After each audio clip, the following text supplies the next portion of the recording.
तो finally hello, good morning, good evening sir. आपको issue हो रहा है ना उसमें इंस्टॉल करने में शायद। सर वो इंस्टॉल तो हो गया, हाँ, थोड़ा अभी तो चला है, कल किया है मैंने, अब हो गया रन सर। हो गया रन हो गया, कोई दिक्कत तो नहीं ना। हाँ सर, हो गया हो गया। वेट। एक्चुअली सर एक ही दिक्कत आ रही है मुझे ना, क्या? कि मेरी जो जॉब है थोड़ी सी कॉम्प्लिकेटेड है, मतलब टाइम ज्यादा है जॉब का ना। हाँ, वो दोनों मतलब चीजें टाइम नहीं एक मिल पा रहा होगा। हाँ, वो प्रैक्टिस नहीं कर पा रहा दोनों चीजों में ना। मैं मतलब समझ गया प्रैक्टिस समझ टाइम नहीं मिल गया। पा हाँ, रहा। नहीं नहीं, वो इशू तो जॉब का हर एक के साथ है मैं कि। उनसे बात करूंगा कल ना, अपने अमन सर से, हाँ हाँ कि हाँ, भाई थोड़ा सा कुछ मेरे को तो ऐसा कर दो कि अभी अभी मेरे को मिडास सिखा दो इस सेशन में। पूछ लो। वो तो पिछली बार भी डिस्कस हुआ था कि खाली मिडास सीखना है या फिर वो सीखना है। अब है वो ना, मैं ये अमन ही सोच रहा डिसाइड था, करेगा। तो मेरे को ना जैसे ये तो क्या है, मेरा एक्सपीरियंस काफी ज्यादा है सर, 13 ईयर एक्सपीरियंस है मेरा ना, 14 ईयर हाँ हाँ, वो तो आफ्टर है। बी ना। तो हम्म। क्या है ना सर, थोड़ी सी जिम्मेदारी भी, आपको पता ही, जैसी जॉब है नहीं नहीं वैसे नहीं, ही वो तो भैया जितनी हायर पोस्ट होती जाती है उतनी ज्यादा हाँ जिम्मेदारी हाँ, हो जाती तो रिस्पॉन्सिबिलिटी थोड़ी टाइम कंज्यूमिंग ज्यादा है।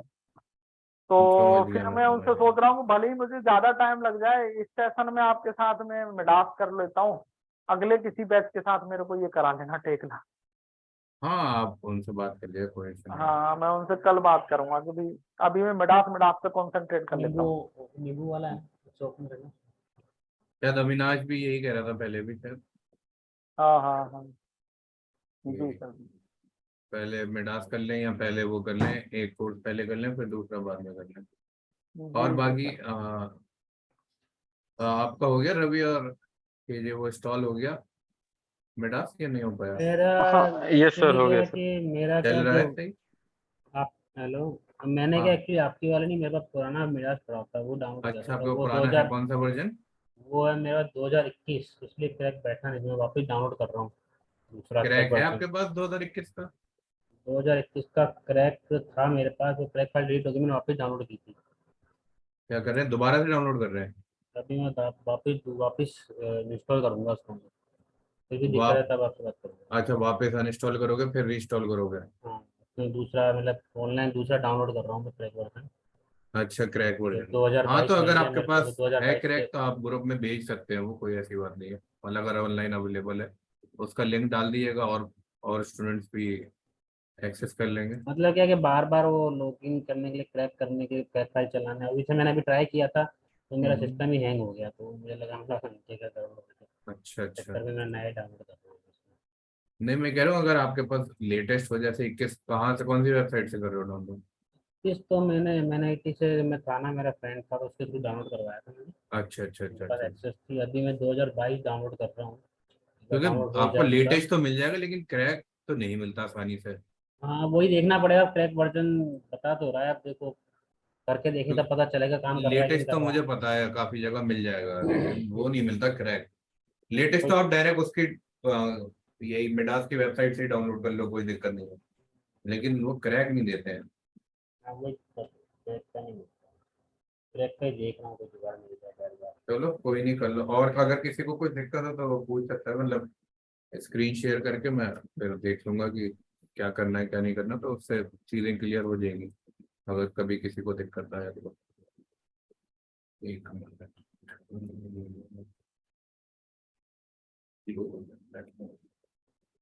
हेलो सर, हाँ, ये ये। कह रहा था जैसे अभी यहाँ हम मिडास कर रहे हैं, हाँ तो हाँ। हम स्टार्ट प्रो नेक्स्ट क्या स्टार्ट प्रो करेंगे इसको कंप्लीट करके? हम नहीं, मतलब मिडास के बीच में से भी चैट प्रो कर सकते हैं या उसको खत्म करके भी कर सकते हैं, ऐसा कर सकते हैं ना। मतलब जैसे। आप ना सर जो एनालिसिस सॉफ्टवेयर है आप वो कराएंगे ना सर? हाँ हाँ, सिर्फ एनालिसिस और डिजाइन रहेगा मेरे पास।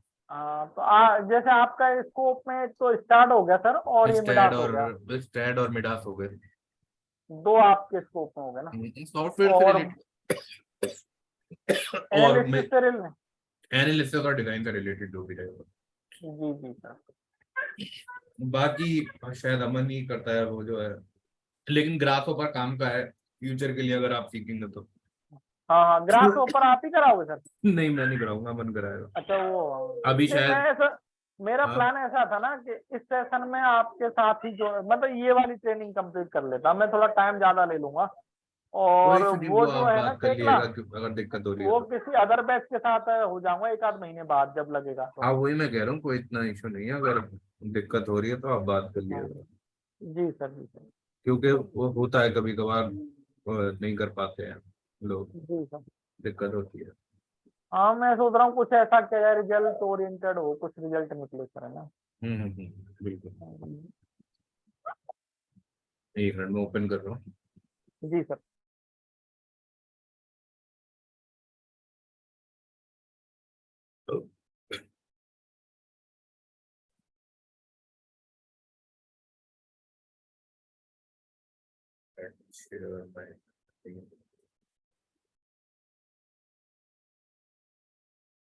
तो पिछली बार याद होगा हमने इतना करा था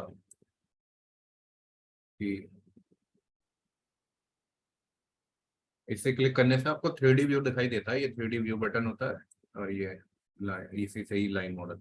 तो हमने चेक भी किया था कि जो हमारे बेंडिंग मोमेंट आ रहा है रिजल्ट्स में जाकर, forces beam diagram self feed से के थ्रू हम चेक करना चाह रहे थे कि ठीक है नहीं है। अगर आप इसको ओपन करेंगे, अप्लाई करेंगे, यहाँ पे बेंडिंग मोमेंट दिख जाएंगे। ये अभी यूनिट डिफरेंट है तो चेंज कर दीजिए। तो बेंडिंग मोमेंट लगभग आ रहा है हमारा 1600 सिर्फ सेल्फ फीड के हिसाब से। तो हम इसको ना एक मैनुअली भी चेक कर सकते हैं, कैसे करेंगे, 1 मिनट तो मैं बोलता हूँ एक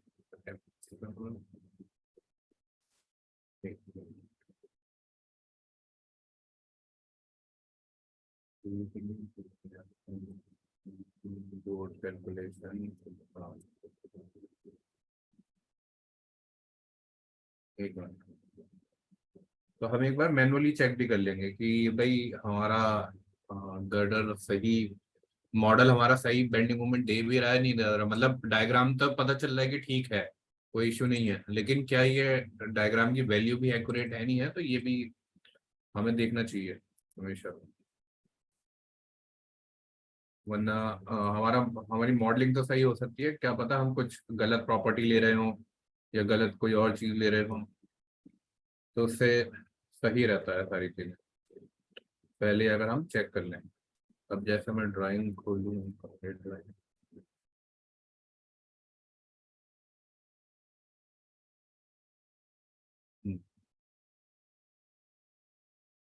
तो ये हमारी ड्राइंग थी। तो इसमें हम क्या करेंगे, एक गटर यही यूज कर रहे थे ना हम, 3 गटर का बना रहे थे, हाँ आधा ब्रिज बना रहे थे 1 कैरेज वे के लिए। तो उसमें भी हमने काफी चीजें थोड़ी चेंज करी हुई थी कि पूरा 20 ले लिया था, और सेंटर टू सेंटर हमने 19 ले लिया था। तो हम 19 के लिए चेक कर लेंगे, और ईडी कैसे करेंगे चेक। हाँ, सबसे आसान तरीका क्या होता है, हमें ना चाहिए होता है इस गर्डर का एरिया। ये आप देख रहे हो, तो इसमें 2 चीजें हैं। एक हमारा होता है ये टॉप फ्लैंज, जैसे मैंने बोला था टी बीम ही बोलते हैं, तो ये टॉप फ्लैंज होता है। ये बॉटम को हम नॉर्मल बस वेब बोल लेते हैं पूरे को। एक फ्लैंज का एरिया चाहिए और वेब का एरिया चाहिए होगा। अब इसमें वेब का अगर तुम एरिया देखोगे तो डिफरेंट डिफरेंट है, क्योंकि यहाँ पे क्या है, ये मिड पोर्शन में हमारा टेपर्ड हो गया सेक्शन, तो उसकी वजह से थोड़ा कम आएगा। अगर मैं डायरेक्ट ये प्रॉपर्टी यूज करूंगा तो मूवमेंट थोड़े ज्यादा आएंगे, और डायरेक्ट ये प्रॉपर्टी यूज करूंगा तो मूवमेंट थोड़े कम आएंगे, क्योंकि ये सिर्फ 2 मीटर 1 मीटर तक रहेगा, उसके बाद टेपर्ड हो जाएगा, उसके बाद पूरा थ्रू आउट यही चलेगा। तो हम क्या कर सकते हैं, हम इसको चेक कर सकते हैं। अब हम इसको कैसे करेंगे चेक, यहीं पे ही यहाँ पे भी कैलकुलेट कर सकते हैं, अपनी एक्सेल भी मैंने खोल के रखी है, उसमें भी कर सकते हैं। तो जैसे अगर मुझे एक्सेल में ही करना हो, ठीक है, तो मैं जैसे पहले आप इसका एक स्क्रीनशॉट ले लो तो बेस्ट रहता है उसमें काम करने के लिए।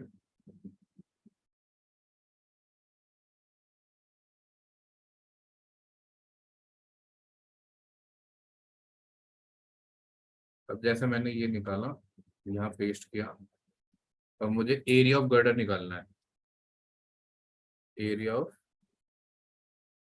गर्डर कैसे निकालूंगा मैं, पहले तो मैं वेब की वो निकाल लूंगा। मैंने कितना लिया हुआ था, ये शायद 1.4 इससे 2.8 लिया हुआ था, 2.8। तो एरिया ऑफ गर्डर क्या होता है, area of web plus area of top flange है क्या, और एरिया ऑफ स्लैब भी कह सकते हैं, area of slab plus area of web.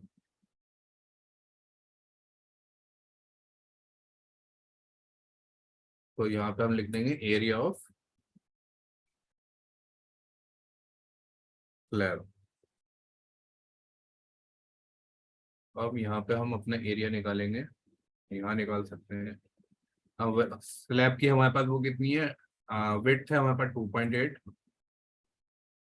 2.8 into depth कितनी है 0.25, तो ये आ गया 0.7 हमारा स्लैब। अब एरिया ऑफ वेब,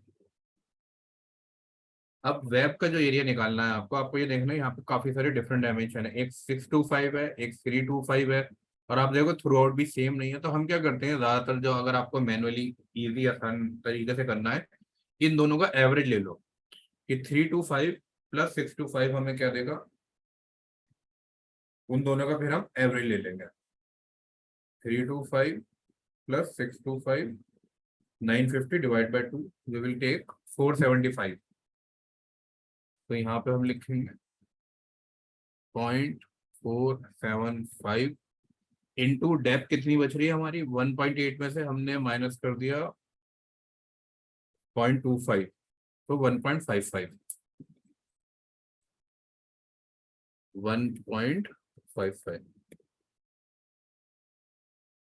और इसको और पीछे करना होगा ना, तो ये भी 0.7 आ गया। एरिया ऑफ गर्डर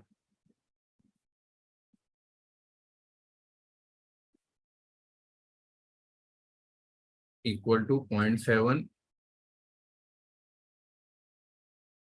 प्लस 0.7, एक इक्वल का मार्क लगा दो यहाँ पे।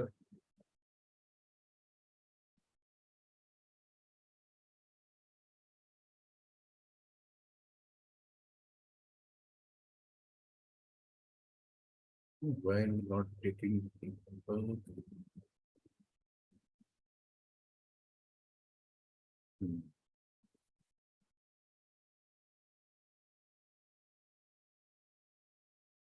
नाउ इतना आ गया, तो अब मेंशन कर देंगे डेंसिटी ऑफ कंक्रीट।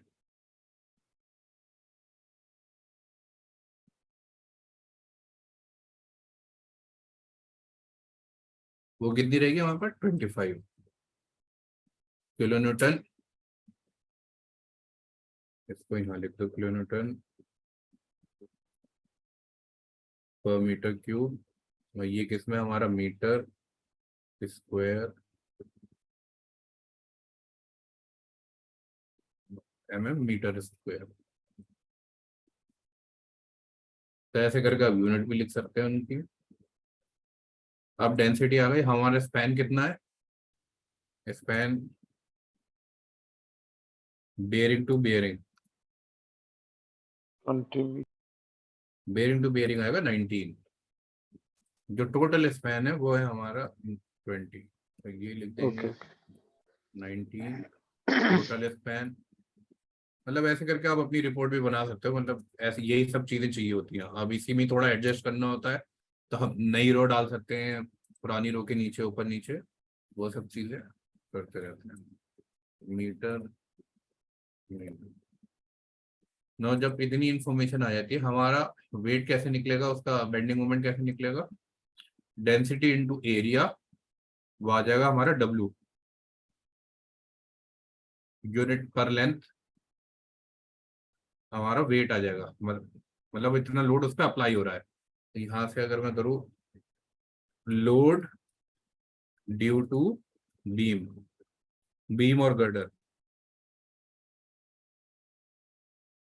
ये कितना आ जाएगा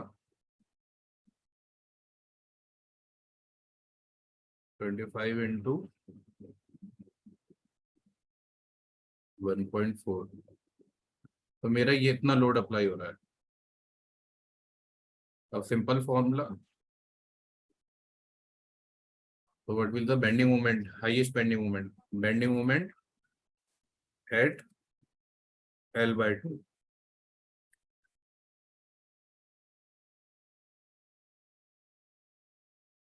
This W into L square और दोबारा L square divided by 8. So you can see 1620. And how much Midas was giving us? Does anyone remember? 1600. So bending moment is correct. 1 minute. Hello. हाँ देखो 10 बजे तक 9:30 10. क्यों क्या हुआ?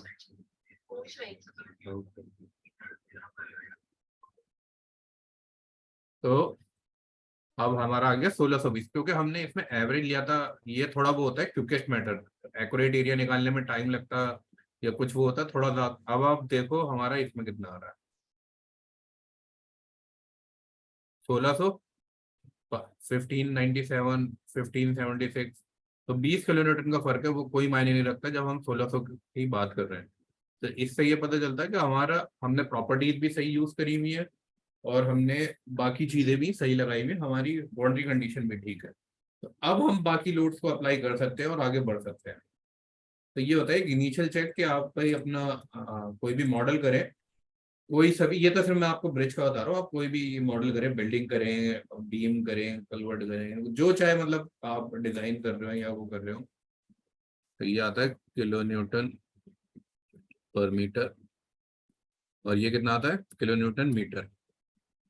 यूनिट इंपॉर्टेंट होती है हमेशा में, इसको सेव करो। तो ये हमारा एक चेक हो जाता है कि आप कोई भी मॉडल करें, कुछ भी करें, एक डेड लोड का चेक कर लें इनिशियली कि भाई मेरा बेंडिंग मोमेंट ठीक आ रहा है, उसकी वैल्यू ठीक आ रही है, उसका ग्राफ ठीक आ रहा है, उसका बिहेवियर ठीक आ रहा है। तो जब ये सारी चीजें ठीक आ जाती हैं तो हम आगे बढ़ते हैं, वरना क्या होता है, हम आगे बढ़ जाएंगे लेकिन चीजें हमारी इनिशियली गलत होती हैं, और जब हम फाइनल एनालिसिस करेंगे तो वो पूरे रिजल्ट गलत आ जाएंगे, उसके वो कोई फायदा नहीं होता। पूरा फिर मॉडल दोबारा बना के दोबारा सही करना पड़ता है।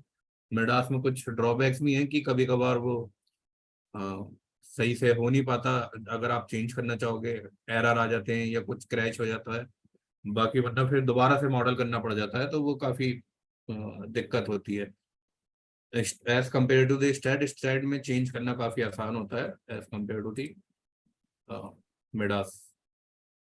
तो ये एक बताया मैंने आपको कि आप कुछ भी करें, मॉडल कोई सा भी आपके पास मॉडल हो या आप कुछ भी एनालिसिस करना चाह रहे हो, एक बार उसका मैनुअल डेड लोड की वजह से बेंडिंग मोमेंट्स निकाल के देख लीजिए। अगर वो सही आ रहे हैं तो आपका बाकी रिजल्ट भी ठीक आएंगे। until unless if you do any change in the model at the time of applying load, अगर लोड अप्लाई करते टाइम आप कोई भी चेंज करेंगे मॉडल पे तो उससे इफेक्ट पड़ सकता है, लेकिन अगर हम अब चेंज कोई भी नहीं करेंगे तो कोई इफेक्ट नहीं पड़ेगा। अब ये हो गया, ये हो गया, ये हो गया। अब हम अप्लाई करेंगे बाकी लोड। उससे पहले, अप्लाई करने से पहले हम क्या करेंगे, एक चीज और। ठीक है, चलो अभी मैं इसका बेसिक ही एक्सप्लेन करूँगा। हाँ, तो लोड अप्लाई करने से पहले हमें लोड केसेस क्रिएट करने पड़ते हैं। आप कहीं भी किसी भी जगह पे किसी भी मॉडल में या मैनुअली भी काम करना चाहोगे तो आपको पहले लोड केसेस पता होने चाहिए ना, आप कौन कौन से लोड अप्लाई करने वाले हो। जैसे मेरा एक सेल्फ फिट हो गया, अब दूसरा क्या होगा, SIDL होगा, super impose dead load. Super impose dead load में भी क्या होगा, क्या कह रहे हैं अविनाश, क्या कह रहे हो? हेलो, हाँ सर। हाँ अविनाश बोलो। Good evening sir. Good evening. Sir बोलना था कि सर लोड निकालेंगे कैसे हम लोग, थियोरेटिकल अगर निकालना रहा तो बताया तो अभी यहीं पे है, तुमने देखा नहीं? ये निकाला ना लोड मैं हमने। अभी ज्वाइन ही किया था। हाँ तो दिखाया ना मैंने, ये निकाला हमने। एरिया से डेंसिटी को मल्टीप्लाई करोगे तो लोड आ गया। अच्छा ये सर। हाँ, ये मैंने एक्सेल बनाना सीखा ना यहाँ पे, इसलिए तुम लेट है, वरना कोई नहीं, वीडियो देख लेना, यहाँ पे मैंने हाँ सीखा मैं है। देख लूंगा सर, कोई नहीं। तो यहाँ पे हमने सीखा, फिर जब वहाँ पर लोड आ गया, फिर फॉर्मूला पता ही है सबको, WL स्क्वायर बाई ये अप्लाई कैसे करेंगे सर? इसको अप्लाई थोड़ी करना है, ये तो हम मैनुअली चेक कर रहे हैं। अच्छा, जो हम हमें मैनुअली चेक करेंगे। हाँ, ये हमने सर जैसे मैनुअली सर अभी जैसे अभी करेंगे, अभी करेंगे, अभी हम आगे नहीं बढ़े, पहले लोड केसेस क्रिएट कर लेंगे, फिर सब ओके। निकालेंगे भी और अप्लाई भी करेंगे, ठीक है। नहीं नहीं सर, स्टैट प्रो में है कि एक एक करके लोड अप्लाई करते फिर लोड के सप्लाई। हाँ हाँ हाँ हाँ, मिडास में भी वही काम करना होता, कोई भी सॉफ्टवेयर होगा एक एक करके ही कराया जाएगा सब कुछ, ओके वो अभी सर। करेंगे। ये सिर्फ ओके। हमने अभी अपना मॉडल चेक किया है और अपने सेल्फ वेट के हिसाब से अपने रिजल्ट वेरीफाई कर लिए हैं। अभी अब हम लोड केसेस पे बात करेंगे कि कौन कौन से आएंगे। जैसे अब मैं जाऊंगा SIDL लोड, यहाँ क्लिक करके ये विंडो ऐसे ओपन हो जाएगी। सेल्फ वेट मैंने पहले ही लगा रखा था तो कोई इशू नहीं है। अब दूसरा क्या आता है, SIDL। अब SIDL भी दो टाइप के होते हैं, एक होता है फिक्स, एक होता है वेरिंग। फिक्स कौन सा होता है, अगर मैं SIDL फिक्स मेंशन कर रहा हूँ, SIDL फिक्स, तो उसके अंदर आता है क्रैश बैरियर, क्योंकि ये हमेशा फिक्स रहेगा, इसके लोड में चेंज होता नहीं है कभी भी, थ्रू आउट द ब्रिज हमेशा सेम रहता है। तो हम इसे SIDL फिक्स नाम से भी बोलते हैं और क्रैश बैरियर लोड भी बोलते हैं। और यूजर डिफाइन इसका एक ये टाइप देना पड़ता है, ये दे तो ऐड कर दे, तो ये एक ऐड होगी। अब एक और होता है SIDL फ्री। SIDL फ्री क्या होता है हमारा, वेरिंग कोड, क्योंकि ये जो होता है हमारा टाइम के साथ चेंज हो सकता है। आपने देखा होगा ब्रिज के ऊपर वेरिंग कोड की एक लेयर के ऊपर दूसरी लेयर भी डाल देते हैं, या फिर जैसे हमने डाला 50 mm का वेरिंग कोड, तो थोड़ा खुरचेंगे 20 mm का, फिर उसके ऊपर 50 mm की नई लेयर डाल देंगे। तो इसलिए ये होता है फ्री, SIDL फ्री, ये ऐड हो गया। अब ये होते हैं हमारे, ये तीन बेसिक केस होते हैं डेड लोड के, dead load, bearing, crash barrier और वेरिंग कोड। अब इसके बाद दूसरे लोड्स चालू होते हैं, जैसे अगर हमें लगाना हो विंड, विंड विंड के डायरेक्शन डिफाइन करने पड़ते हैं, एक्स डायरेक्शन। अब फिर हमने उसको यहाँ पे चेंज कर देंगे, wind, wind on structure X direction and wind on structure Y direction, Z direction. Wind तीनों चारों डायरेक्शनों में आ सकती है, जेड डायरेक्शन। अब विंड के साथ लाइव लोड, मतलब विंड अगर लाइव लोड पे अप्लाई होगा, वो मैं समझाऊंगा, पहले मैं बस अभी क्रिएट कर रहा हूँ क्या होता है वो। ये आता है सिर्फ एक्स पे, इसका टाइप भी चेंज हो जाता है ये, और वाई पे।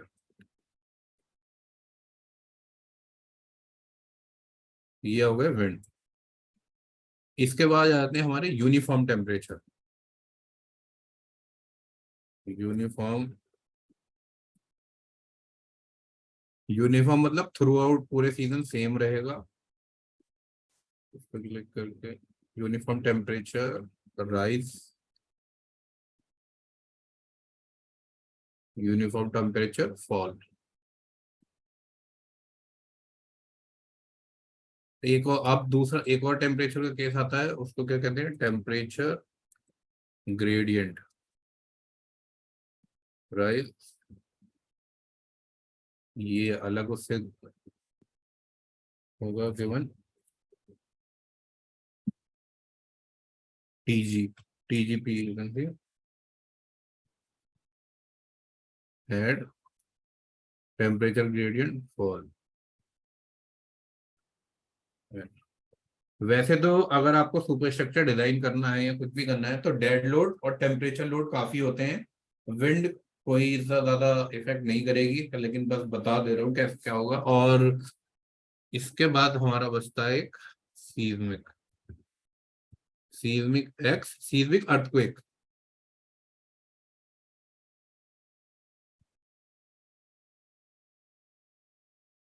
Earthquake, seismic X add seismic Y add seismic Z add. तो ये सारे केसेस आ जाते हैं हमारे। लाइव लोड हमें इसमें डिफाइन करने की जरूरत नहीं है, वो डायनेमिक लोड्स में आता है तो वो अलग टाइम है। ये सारे हम स्टैटिक लोड के अप्लाई कर सकते हैं। तो क्लोज कर देते हैं। जैसे जो जब हमारा लाइव लोड की बात आएगी तब हम इसमें जाएंगे मूविंग लोड्स में, तब वो, लेकिन अभी हम स्टैटिक में डिस्कशन कर रहे हैं। तो स्टैटिक में हमने सबसे पहले यहाँ पे भी अगर आप देखोगे यहाँ पे अपने आप शो होने लगेंगे लोड केसेस ऐसे करके। सेल्फेड, एसआईडीएल फिक्स, एसआईडीएल फ्री, विंड और live load, wind with live load, uniform temperature, right. तो ये सारे आ गए। अब हम चलते हैं ड्राइंग पे। अब अगर आप ड्राइंग देखें तो क्रैश बैरियर कहाँ पे है? मान लो ये यही वाला ब्रिज जैसे मैं यूज कर रहा था, तो इसमें क्या होगा, फुटपाथ यूज नहीं कर रहा था, एक क्रैश बैरियर इधर आ जाएगा, एक क्रैश बैरियर इधर आता है, तो दो क्रैश बैरियर हो जाते हैं। और उस यहाँ crash barrier to crash barrier क्या होता है हमारा, वेयरिंग कोड। वेयरिंग कोड जो होता है क्रैश बैरियर की लोकेशन पे नहीं आता है, तो ये भी बात थोड़ी ध्यान रखनी होती है। अगर अप्लाई करना है तो कर सकते हैं, लेकिन अब क्रैश बैरियर कितना होता है, हमने अपनी ब्रिज की विड्थ कितनी रखी हुई थी,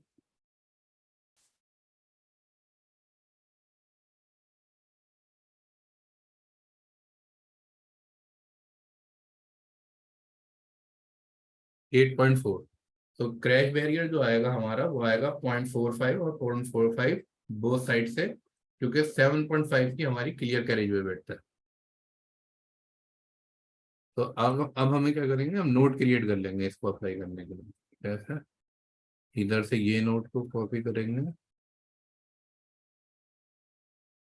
ट्रांसलेट, कॉपी, अनइक्वल डिस्टेंस, ये है वाई डायरेक्शन में, -0.45 इंटरसेप्ट। तो ये बीम डिवाइड हो गई हमारी क्रैश बैरियर के लिए। ऐसे ही हम इसके लिए करेंगे, this not minus positive apply. तो ये आपका क्रैश बैरियर के लिए क्रिएट हो गया। अब हमें क्रैश बैरियर का लोड कैसे मिलता है, तो ये भी पता होना चाहिए वैसे।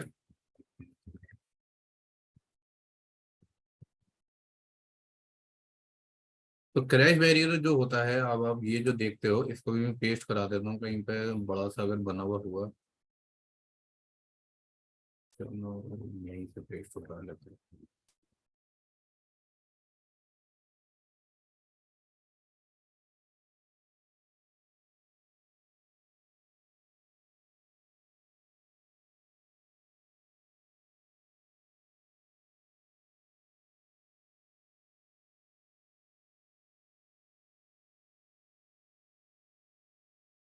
तो एक चीज इसमें क्रैश बैरियर में होती है, एरिया ऑफ क्रैश बैरियर।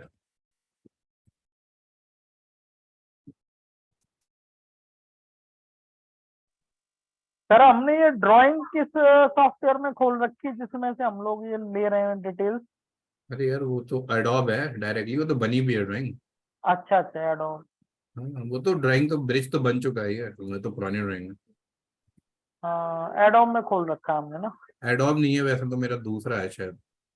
अच्छा अच्छा। हाँ कुछ उससे फर्क नहीं पड़ता मतलब एडोब मैं में ये कौन। कह रहा हूँ, जैसे सर ना हमारे पास में पीडीएफ फाइल होती है ना, जैसे ड्राइंग है। ये पीडीएफ ही है, पीडीएफ ओपनर, एडोब नहीं है, अच्छा, दूसरा है। पीडीएफ हम लोग हाँ पीडीएफ में से इस तरह कॉपी पेस्ट करके कर सकते हैं ना सर? हाँ हाँ हाँ हाँ, ये मैं यही तो दिखा जैसे रहा हूँ आपको। ये पीडीएफ है, हाँ, पीडीएफ में से स्क्रीनशॉट लेके हम एक्सेल में पेस्ट कर देते हैं डायरेक्ट बस।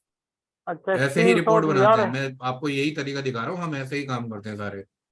हम ऐसे अच्छा ही रिपोर्ट बनाते हैं कि पीडीएफ से चीजें उठा सर, उठा एक के। बार ना वो पीडीएफ ड्राइंग दिखा दोगे कहाँ, थोड़ा इसका जनर कहाँ पे है, कैसे है? ये तो मेरे पास पड़ी हुई है ना लोकल में। नहीं नहीं, ये ड्राइंग तो है, जैसे आपने ये खोल रखी पीडीएफ फाइल है, पीडीएफ मतलब स्क्रीनशॉट लेके पेस्ट कर रहे हैं बस। हाँ हाँ हाँ हाँ हाँ, बस स्क्रीनशॉट लेके पेस्ट कर दो, कुछ नहीं और। हाँ मतलब मैं इस कह रहा हूँ कि इसके रेफरेंस से तो हम कोई भी ब्रिज बना सकते हैं ना, दूसरा हाँ भी। हाँ हाँ हाँ हाँ हाँ, हाँ। कि भाई तुम अपना आप इसके रेफरेंस से कुछ भी बना सकते हैं, डायमेंशन मत दिखाओ, अपनी डायमेंशन डाल दो। डायमेंशन अपने डाल दो, बेसिक हाँ का हाँ जो जो बिल्कुल बिल्कुल, देखो मैं बताता हूँ, यहाँ कोई फर्क नहीं पड़ता। आप हाँ, इसकी डायमेंशन भी चेंज कर दो, यहाँ पे ये सब मत दिखाओ, या हटा के अपनी चीजें लिख दो, या जो अपने पीडीएफ में यहाँ पे कुछ अपनी डायमेंशन दिखा के, मतलब अगर आपके पास पीडीएफ एडिटर हो, जैसे मेरे पास तो ये हाँ पीडीएफ एडिटर है, तो मैं इसमें लिख जी जी। सकता हूँ, चेंज कर सकता हूँ, या कुछ भी डायमेंशन आगे पीछे करनी हो। पता नहीं ये अच्छा वाली होगी नहीं होगी, अगर मैं देखूँ तो मैं इसे भी कर सकता हूँ। तो अच्छा, जैसे मैं, इसमें भी डायमेंशन। हाँ मैं इसको भी एडिट कर सकता हूँ। अच्छा, तो ये ये भी एडिट हो हमें जाए। दिया जाता है जानबूझ के कि तुम्हें ज्यादा मेहनत ना करनी पड़े, कोई भी ड्राइंग चेंज करनी हो, सेम ड्राइंग को चेंज करके उसको कॉपी पेस्ट मार के भेज दो। Okay okay. ये तो मतलब अच्छा। वो होता है, हाँ कंपनी से मिलता है डायरेक्टली, तो ये हमें दिए जाती है अच्छा। चीजें कुछ। हम्म। तो उसमें कोई इशू नहीं होता, वो तो ये रहता है कि आप अपने हिसाब से, या आपको यही ब्रिज, मैं यही बता रहा था कि हमारे पास एक जी। ड्राइंग पुराने कोई अवेलेबल होती है, उसी में ही हम चेंज करके इनिशियली चालू करते हैं, क्योंकि हमारे पास इनिशियली तो अच्छा। कुछ होता ही नहीं ना, एक रेफरेंस तो लेना पड़ेगा ना हाँ। हमको। तो जैसे जी मैंने जी इसको रेफरेंस बना दिया, अब मैं इसके हिसाब से डायमेंशन लेके चालू कर रहा हूँ। अब इसी हिसाब से चालू करता जाऊंगा, पूरा एनालिसिस कर दूंगा, फाइनल में देखूंगा क्या रिजल्ट आ रहा है, उसके हिसाब से चेंज कर दूंगा, फाइनल ड्राइंग बनवा लूंगा। हाँ ये होता हाँ, है। हमारी फाइनल ड्राइंग चेंज कर देंगे, डायमेंशन और हाँ जो भी डायरेक्ट कुछ है। Final change. अच्छा, KJ is asking, yes KJ, hello. Hello. Hello हाँ KJ is asking something. Sir, मैं ये पूछ रहा था, इसमें अपन जैक लोड भी लेते हैं क्या, जो अपन जैक प्रोवाइड करते हैं गर्डर को उठाने के लिए? हाँ हाँ, जैक लोडिंग लेते हैं, जैक लोडिंग तब लेते हैं जब आपकी बेरिंग शिफ्ट, बेरिंग चेंज करनी यहाँ आती है, जैक ये लिखा है ना जैक। हम्म। जैक लोडिंग जाएगी डायफ्राम पे आएगी, वो देख ठीक। लेंगे जब हम बिल्कुल, जब पूरा ब्रिज डिजाइन हो जाता है उसके बाद लेते हैं वो जैक लोडिंग। एंड मतलब हाँ, उसको एक बोलते हैं मैं जैक का कंडीशन चेक दे दो। उसका कुछ ऐसा नहीं होता कि आपको अभी मेन मॉडल में डिफाइन करना हो, अच्छा इस अच्छा। मॉडल में से बियरिंग को डिलीट करके यहाँ पे सपोर्ट लगा देते हैं एंड डायफ्राम पे बस। Okay okay. उसके हिसाब से जितना हमारा एंड डायफ्राम में मूवमेंट आता है उसके हिसाब से रीइंफोर्समेंट दे देते हैं। वो तो आसान काम होता है, वो बस एक चेक होता है, जैकिंग चेक। उससे पूरा डिजाइन नहीं करते हैं ब्रिज, बस ये एंड डायफ्राम को चेक करते हैं। ठीक ठीक है। एक दूसरा चेक होता है लिफ्टिंग चेक। लिफ्टिंग चेक भी ऐसी होता है कि बस गर्डर, जहां जिस पॉइंट से उठा रहे हैं गर्डर को, उस पॉइंट पे सपोर्ट लगा के चेक कर लेते हैं कि भाई रीइंफोर्समेंट हमने जो दिया है वो लिफ्टिंग के टाइम पे ओके है नहीं है। तो दो चेक होते हैं बेसिकली वैसे स्टेबिलिटी, एक लिफ्टिंग हो जाता है, एक जैकिंग हो जाता है। तो जैक अलग से लगाना, फिर लोड कॉम्बिनेशन अलग लेते होंगे? नहीं नहीं नहीं, बस डेड लोड को कंसीडर करते हैं, और अगर कभी कभार हमें लाइव लोड कंसीडर वो करना भी होता है। कंसिडर करते हैं हाँ। हैं? तो डेड लोड ही कंसिडर करते हैं ना उसके अंदर, तो नहीं गर्डर नहीं के नहीं, मैं ब्लॉक बता तो सरफेस रहा हूँ, उसकी है डेड ना। लोड कंसीडर करते हैं, लाइव लोड भी करते हैं। लाइव लोड डिपेंड करता है, अगर तुम्हें कंडीशन मेंशन करनी पड़ेगी कि मैं 50% लाइव लोड कंसीडर कर रहा हूँ, 25% लाइव लोड कंसीडर कर रहा हूँ, या 100% कर रहा हूँ। अगर तुम इसे 100% के लिए कर रहे हो तो तुम लाइव लोड चला सकते हो at the time of jacking. लेकिन अगर तुम 0% के लिए कर रहे हो तो ये पूरा का पूरा ब्रिज बंद करना पड़ेगा जब जैकिंग हुई। वो सब कुछ हमारे हाथ में होता है। जो भी हम अच्छा। करेंगे वो सिंपल यहाँ पे टेबल में मेंशन कर देते हैं कि भाई ये इतनी जैकिंग के लिए हम कर रहे हैं या उसके लिए। और यहाँ पे डिजाइन विजाइन भी लिख देते हैं, जैसे live load consider for 3 lane class है ऐसे करके। तो यहाँ पे एक और पॉइंट आ जाता है जैकिंग का। ठीक अगर ठीक। हमने कुछ नहीं लिखा हुआ तो इसका मतलब जीरो जीरो लाइव लोड, मतलब जब भी जैक करेंगे लाइव लोड कंसीडर नहीं होगा, पूरा ट्रैफिक बंद करना पड़ेगा। सर अब कोडल प्रोविजन ही बता देना साथ साथ सर मुझे, लोडिंग कोड के लिए। प्रोविजन शायद जैकिंग के लिए मैं देखता हूँ कुछ दिया हुआ है नहीं सर, नहीं है। लोडिंग जो भी आप बता रहे हो ना सर, हाँ हाँ उसमें वो तो कोडल कोडल क्राइटेरिया प्रोविजन बता देना, क्या कि देखो, जो अभी क्रॉस डेड वेरीफाई लोड करने में आएगा, आसान डेड रहता है। लोड का कोई क्राइटेरिया नहीं होता। डेड हाँ, लोड डेड लोड आप का तो अपनी, नहीं होता। हाँ हाँ मैं बता तो रहा हूँ, डेड लोड का क्राइटेरिया किसी कोड में नहीं मिलेगा। वही मेन चीज होती है, वो आपको अपनी अंडरस्टैंडिंग से और ड्राइंग से पता चलेगा। जैसे आप ड्राइंग चला रहे हो ना, तो अब मैं इसका बता रहा हूँ, आपने डेड लोड इसका निकालना सीख लिया, इसका जैसे मैंने बीम का बताया अभी, ई बीम का। गर्डर का। ठीक है, अब मैं क्रैश बैरियर का बता रहा हूँ, तो क्रैश बैरियर का भी डेड लोड सेम ही निकलता है। इसमें हमें पहले चाहिए होता है एरिया ऑफ क्रैश बैरियर। अब यहाँ जो एरिया ऑफ क्रैश बैरियर होता है, ये जो भी पुराने काम कर रहे हैं ना हम लोग, हमें पता होता है कि ये 0.4 टू 0.5 के बीच में होगा ना। ये कभी 0.4 से नीचे जाता है ना कभी 0.5 से आप ऊपर जाता है मीटर स्क्वायर। ये एक रेंज है क्रैश बैरियर की। कितने भी क्रैश बैरियर बना लो, कितने भी क्रैश बैरियर लगा दो ऑल ओवर द वर्ल्ड, हमेशा इसका एरिया 0.4 टू 0.5 रहता है। तो इसमें अब हम क्या करते हैं, तो हमेशा वो डिजाइनर क्या करते हैं, 0.45 कंसीडर कर लेते हैं एवरेज। अगर आपके पास थोड़ा सा ज्यादा भी लेना है तो 0.5 तक ले सकते हो, एज पर कंजर्वेटिव साइड बस। जैसे मैं क्या करूंगा, 0.5 ले लूंगा। अब इसको अगर हम क्या करना है, हमें dead load due to crash barrier निकालना है। डी डी लिख देता हूँ, dead load due to crash barrier. अब कैसे निकलेगा ये, इसको मल्टीप्लाई कर देंगे डायरेक्ट डेंसिटी से। डेंसिटी ऊपर थी मेरी, ये रही। ये आ गया मेरा 12.5 dead load due to crash barrier. अब क्या होता है, कभी कभार आपने देखा होगा इसके ऊपर रेलिंग आ जाती है इस जगह पे, जैसे मेरा ये क्रैश बैरियर है, कभी कभार लोगों को पकड़ने के लिए यहाँ पे एक रेलिंग भी आ जाती है, ऐसे करके देखा होगा, यहाँ से ये कनेक्ट होती है, ऐसे आ जाती है। और कभी कभार क्या होता है, अगर कोई रेलवे ब्रिज है तो रेलवे ब्रिज में क्या होता है, पूरे के पूरे पैनल भी आ जाते हैं जो वो कवर करते हैं यहाँ पे, कोई सुसाइड ना कर ले या कोई नीचे ना झाके या कूदे नहीं रेलवे के ऊपर। या एडवर्टाइजमेंट बोर्ड भी आते हैं। आजकल फार्मिंग भी चल रहा है, प्लांट्स भी लगाए जाते हैं इसके क्रैश बैरियर के ऊपर, तो उनका लोड थोड़ा कंसीडर कर लेते हैं। अब उनका क्या होता है, अलग अलग लोड होता है कि जैसे ये सब कोड में नहीं मिलेगा, ना ही किसी को कोई मेंशन करता है, ये बस एज पर एक्सपीरियंस चलता है और एज पर ऑब्जर्वेशन चलता है, क्योंकि हमें भी नहीं पता होता कि फाइनल में वो कौन सा बोर्ड लगाने वाले हैं और क्या रैक करने वाले हैं। तो जैसे अगर मेरी नॉर्मल रेलिंग है, नॉर्मल रेलिंग का तो मैं इसमें क्या करूंगा, 2.5% बना के इसे 15 कर लूंगा। क्या कर दूंगा, ऐसे मेंशन कर दूंगा 15 अप्रॉक्स लिख दूंगा, क्योंकि मुझे भी नहीं पता एक्चुअल में, हमें भी नहीं पता होता कि वो एंड में क्या आने का, तो थोड़ा बढ़ा के लेके चलना ठीक हो। अब ये होता है सिर्फ अगर मेरी रेलिंग है, यहाँ पे जैसे मैंने अभी तो आपको रेलिंग दिखाई दी ना, वो वाली सर्कुलर जो पकड़ के चलने के लिए काम आती है ज्यादातर, काफी कुछ ब्रिजों पे होती है, कुछ पे नहीं होती, डिपेंड द लोकल अथॉरिटीज। यहाँ पे ऐसे होती है वो, ऐसे करके देखा होगा, सर्कुलर स्टील की रॉड लगी हुई होती है, यहाँ क्रैश बैरियर से कनेक्ट होती है, ताकि हाथ पकड़ कर उस पर लोग चलते रहते हैं या जाते रहते हैं।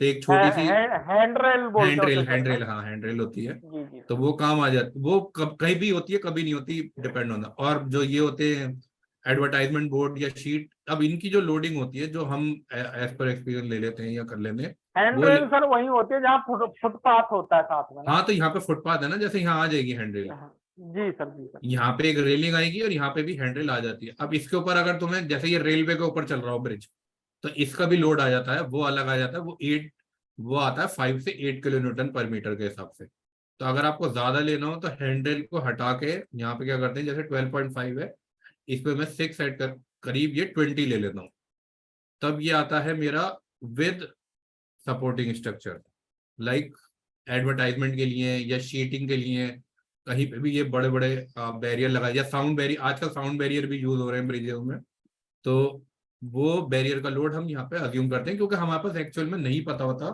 फाइनल में कौन सा बैरियर लगाने वाले हैं, और गवर्नमेंट को भी नहीं पता होता कि भाई हम क्या लगाएंगे, बस तुम कुछ भी थोड़ी वैल्यू एक्स्ट्रा लेकर हमें दे सकते हो डिजाइन, कोई इशू नहीं है। नॉइज तो बैरियर किसी स्कूल बिल्डिंग या हॉस्पिटल को। हाँ हाँ, नॉइज बैरियर भी यूज होते हैं ब्रिज, जी अगर सर। किसी ब्रिज गुजर रहा होता है किसी स्कूल के पास से या हॉस्पिटल के पास से हाँ जी या सर जी। रेसिडेंशियल कॉम्प्लेक्स, कोई बड़ी सी बिल्डिंग हो, तो नॉइज बैरियर यूज होते हैं। रेलवे के ऊपर से गुजर रहा होगा तो वहां पे ब्लैक शीट देखी होंगी लोगों ने ज्यादातर, या एडवर्टाइजमेंट शीट लगी भी होती हैं।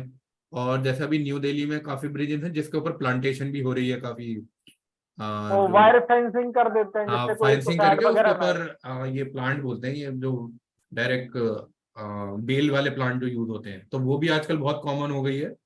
तो उसके लिए हम ये वाला लोड और बढ़ा दें, लेकिन अगर आपके पास कुछ नहीं है इनिशियली, तो डायरेक्ट आप 12.5 लेके चलो, कोई दिक्कत नहीं है, क्योंकि हमें किसी ने नहीं बोला। ये चीज तब करते हैं जी जब गवर्नमेंट बोलती है या हमारे पास कोई इंटीमेशन आता है, वरना हम नहीं लेते। अब इसका जी सर। लोड मिल गया 12.5।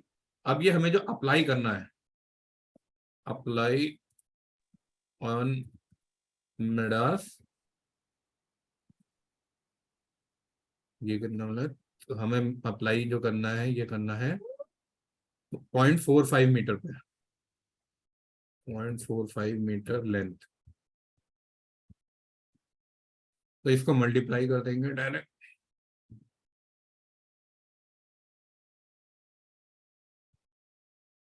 0.45।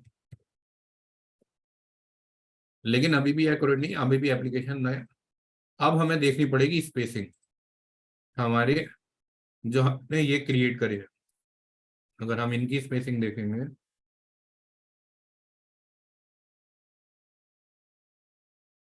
ये स्पेसिंग ली हुई है हमने 1 मीटर, सब जगह 1 मीटर 1 मीटर, लेकिन अगर सबसे ये वाला कॉर्नर देखोगे तो इस पर थोड़ी ज्यादा ली हुई है, यहाँ से यहाँ तो 1 मिल जाएगी, लेकिन आप अगर यहाँ से यहाँ तक चाहिए होती मुझे हाफ तक, तो पहले इसको देख लो, ये ली भी है 1, 1 का हाफ कितना हो गया 0.5, तो ये कितनी है 1.5 और इस बीम के लिए भी कितनी हो जाएगी, हाफ तो ये यहाँ से ले रहा है और यहाँ से कितना ले रहा है 0.75।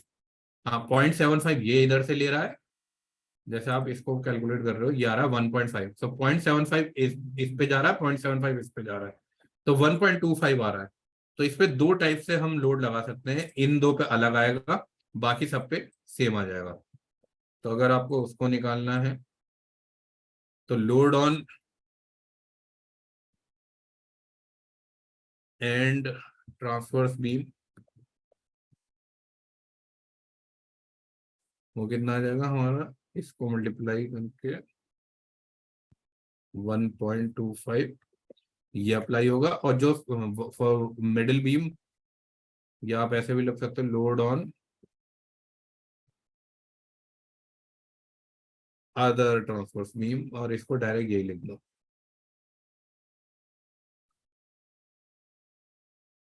Kilo newton metre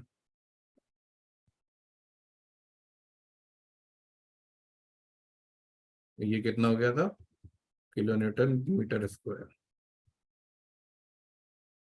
metre square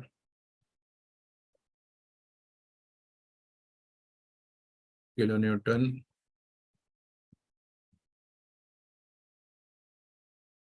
metre. तो यूनिट इंपॉर्टेंट होती है। अब इस किस लोड को अप्लाई करेंगे हम, तो 7 है 5.65 है, इसमें जाएंगे लोड्स में, यहाँ पे काफी सारे ऑप्शन होते हैं जैसे सेल्फ वेट, नोडल लोड्स, ये सब। तो इसमें सबसे कॉमन जो यूज करोगे आप ये जगह एलिमेंट लोड। अब यहाँ पे हमें सेलेक्ट करना पड़ेगा कौन से लोड केस में लेके आना है, तो हमें लेके आना है SIDL फिक्स जो कि क्रैश बैरियर है। यहाँ पे डायरेक्शन डिफाइन होता है या इसेंट्रिसिटी या यूनिफॉर्म, जैसे मुझे ट्रेपेजॉइडल लोड ट्रेपेजॉइडल लगाने हुए, या यूनिफॉर्म मोमेंट या टॉर्जन, यहाँ डिफरेंट डिफरेंट लोड्स हैं। तो ज़्यादातर तो यूनिफॉर्म ये डिफॉल्ट बाय सेटिंग रहता है। इसेंट्रिसिटी अगर देनी हो लोड की कि वाई में कुछ इसेंट्रिसिटी या किसी और चीज़ में इससे इसेंट्रिसिटी, तो जब हम करेंगे। और ये डायरेक्शन है, लोकल 3 डायरेक्शन और ग्लोबल 3 डायरेक्शन। तो लोकल जेड में ही रहता है जो हमारा ग्रेविटी लोड है, माइनस मेंशन करेंगे ये 5.625, इसमें कुछ नहीं छेड़ेंगे अभी। और जब हम अब हमें ये कहाँ से कहाँ तक लगाना है, ये इसमें और इसमें अप्लाई। तो ना अगर आप 3D व्यू में देखोगे तो ये दिखेगा। और जो दूसरे में लगाना है 7.03 और वो इसमें लगना है बस।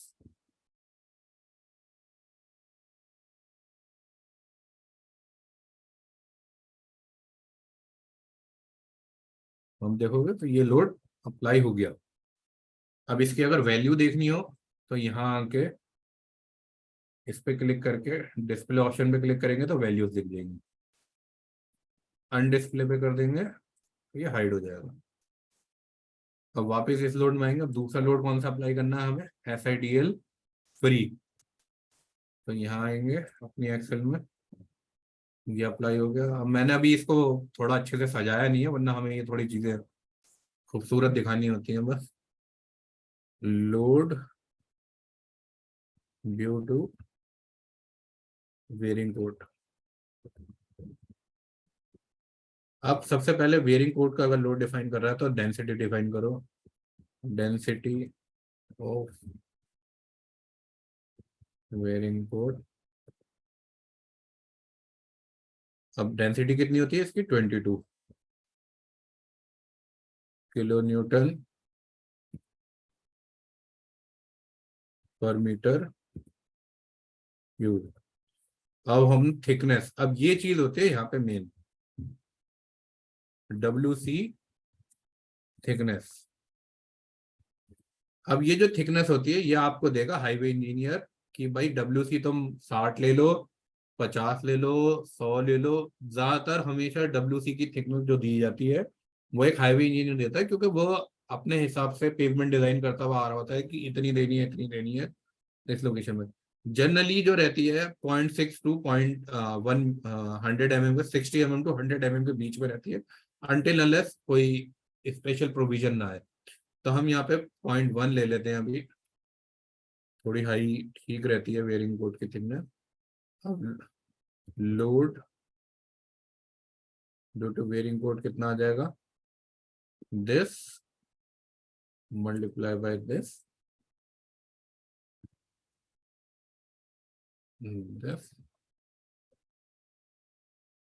तो ये कितना आ गया, किलो न्यूटन पर मीटर स्क्वायर।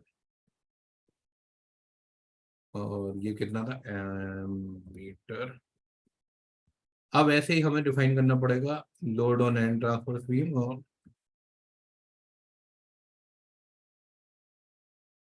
इसमें यहाँ पे क्या लेंगे, this into 1.25 and this into directly this, copy paste control S. Now हम जाएंगे अपने मॉडल में। अगर आप देखोगे तो एक काम करो, इसको ना पहले अपने को चूज कर लेना ज्यादा बेटर रहता है। मेरी elements properties static load, slab and therefore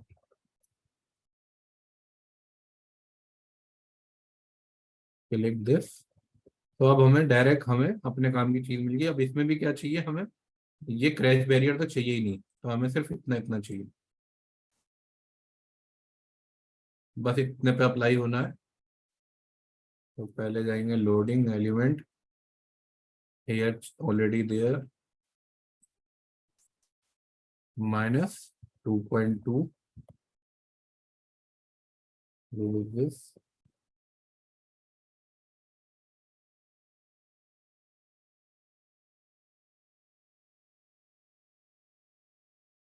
you can able to see it in the printing like this, and how much was it, 2.75।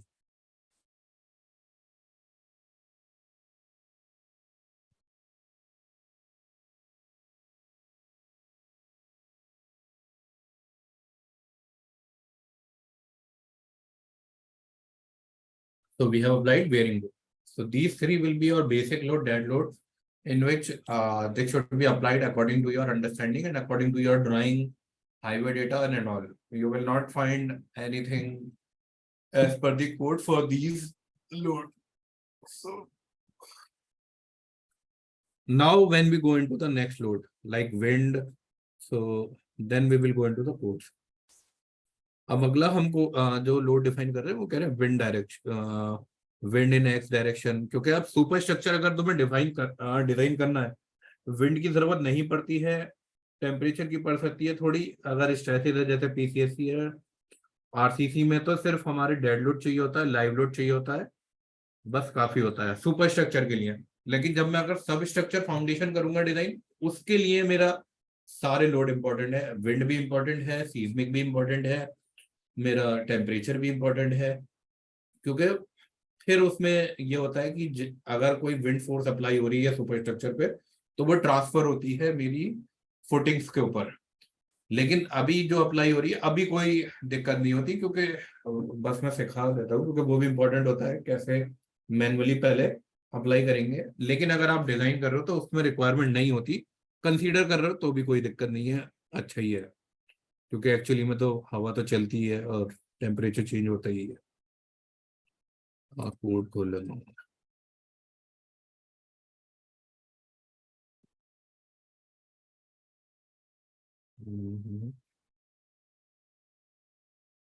IRC तो कोड जो है हमारा IRC 6 2017 चल रहा है अभी ब्रिजेस के लिए, लोडिंग के लिए। वैसे मेंशन होता है ऐसे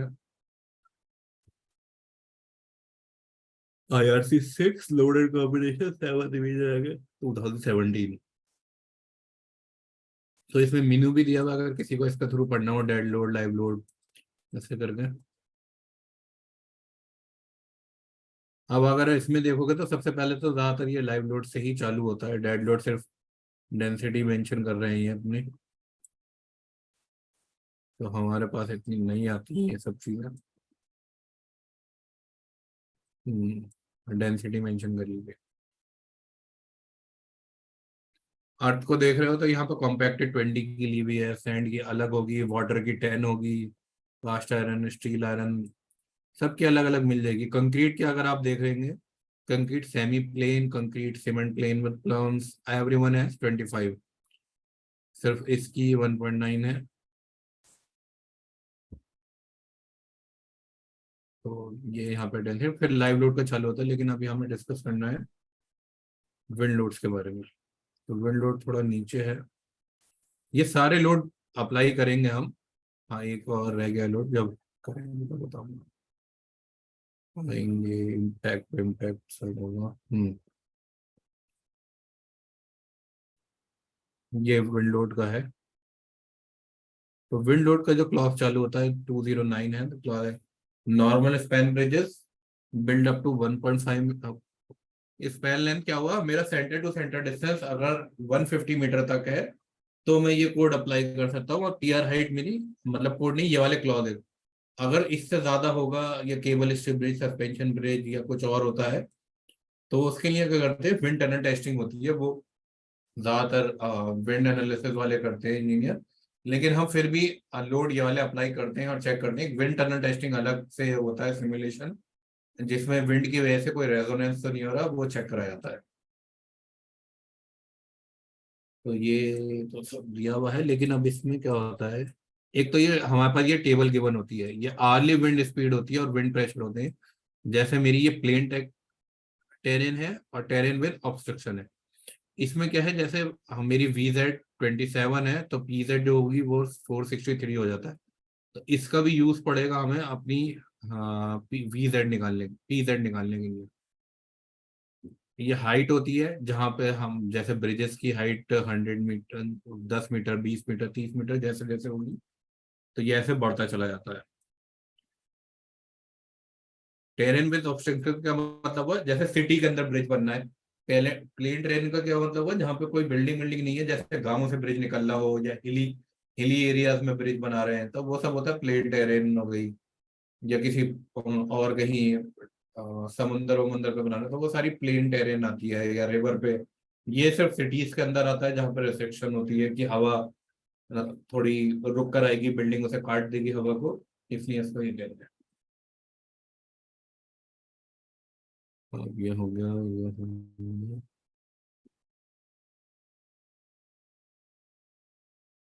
इसका इसकी बताऊंगा अभी, उससे पहले आप ये फॉर्मूला देखो जो हमें जरूरत पड़ती है। वो ये निकालनी होती है, transverse wind force PZ × A1 × G × CD। अब हमें सबसे पहले तो निकालना होता है PZ कैसे निकलता है, पहले हमें बेसिक विंड स्पीड पता होनी चाहिए अपनी जगह की। उस बेसिक विंड स्पीड से हम इस चार्ट को यूज करके अपना PZ निकालते हैं। तो PZ निकलेगा, एरिया ये होता है ट्रिब्यूटरी एरिया, कितने एरिया पर हम अप्लाई करने वाले हैं। तो अगर हम नॉर्मली अप्लाई कर रहे हैं तो A1 कैलकुलेट नहीं करते, डायरेक्ट अप्लाई कर देते हैं।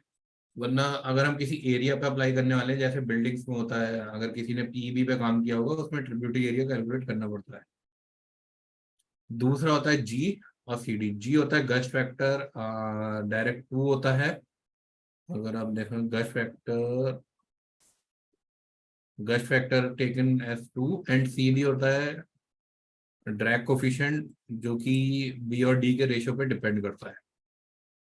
ये भी निकालेंगे ये भी। और इसमें क्या होता है, for bridges deck supported by single beam of box girder, CD shall be taken as 1.5 for BD of 2 and as 1.3 if BD is more than 6. For intermediate BD ratios, CD shall be interpolated.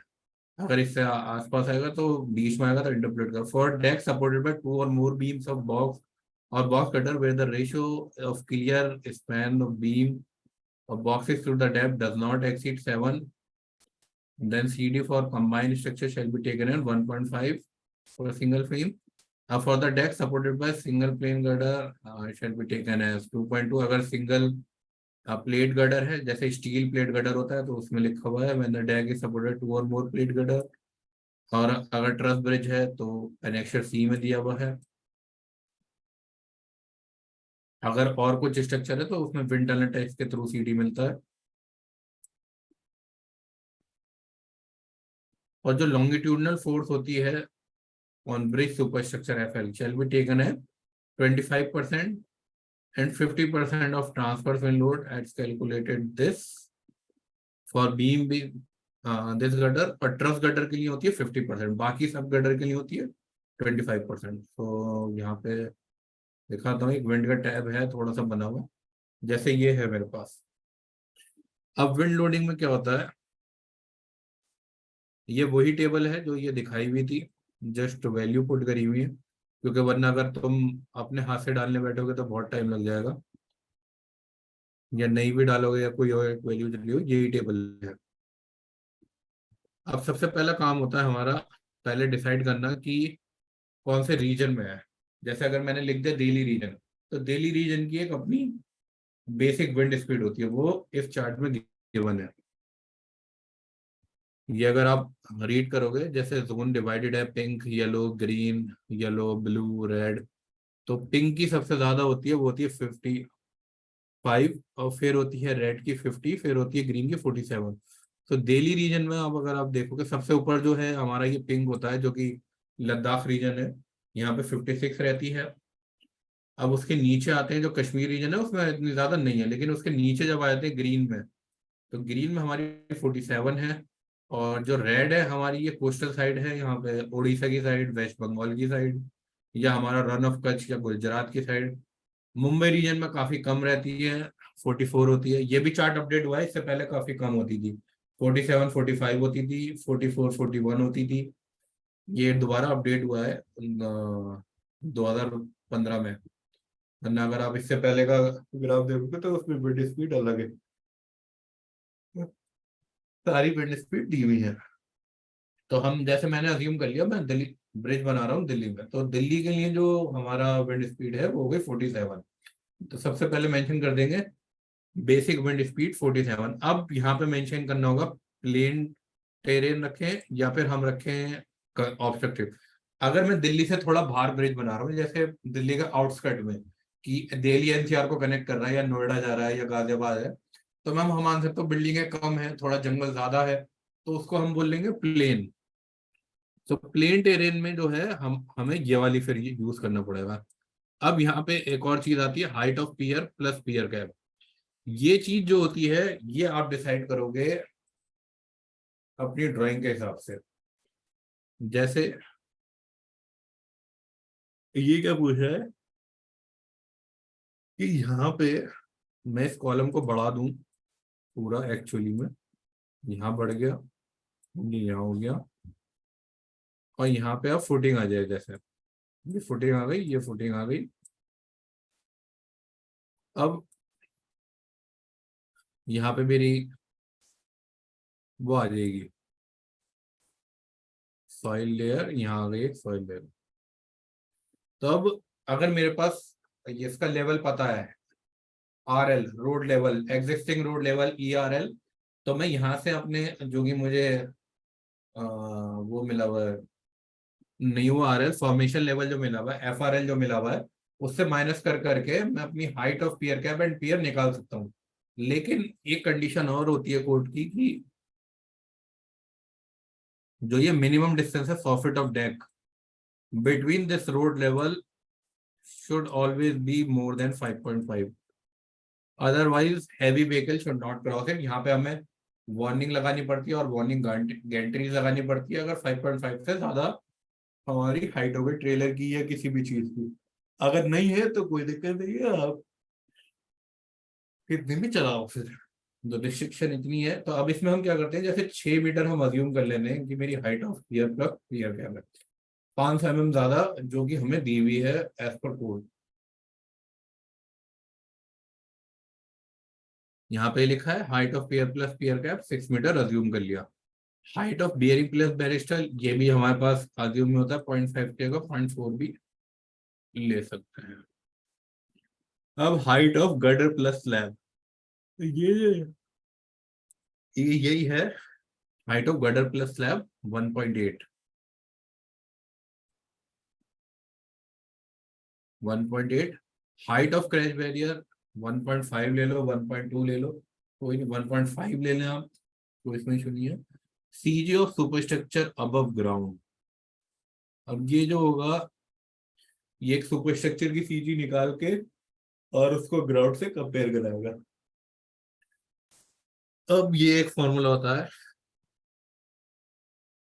पहले तो अब मुझे देखना height, जब मेरी 6 metre height आ गई तो 10 metre के लिए मेरा जो पी साइड है प्लेन टेरेन में, वो ले लिया मैंने यहाँ।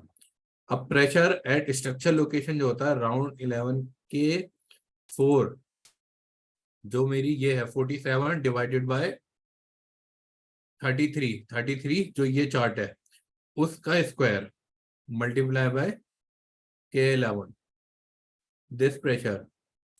So we will get pressure at structure location. Now we will discuss width of superstructure. How much we have considered? 8.4.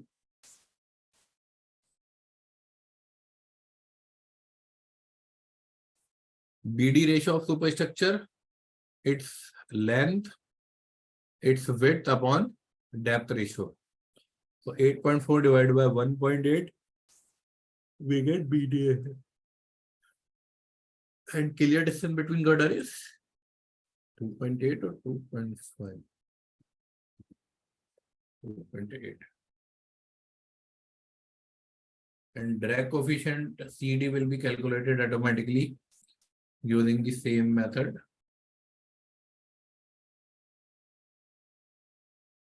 Now gush factor will be 2. So transfer force on structure. SF means structure. Transfer force on structure. FL means longitudinal, जो कि इसका 25% होगा। तो यहाँ पर wind load आ गया एक direction में। अब इसी एक डायरेक्शन का क्या करते हैं, बाकी जगह भी ये चीज है, wind force active below the slab. तो स्लैब के बिलो कितना लगाना है अप्लाई? 0.15। अगर आप इसको देखो तो यहाँ अप्लाई करना है हमें।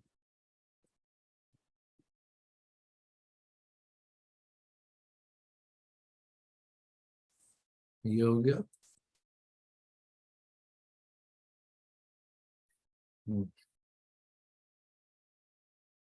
ये होता है लिफ्ट कोफिशिएंट, जो मेरा अपवर्ड फोर्स अप्लाई करूंगा अपनी जेड डायरेक्शन में, उसमें काम आएगा। ये इससे निकाला हुआ है। अपलिफ्ट फोर्स पर गर्डर भी आ जाएगी। तो ये मेरा जो अपलिफ्ट आ रही है, ये है मेरी 19 डिवाइडेड बाय 3, 5.2।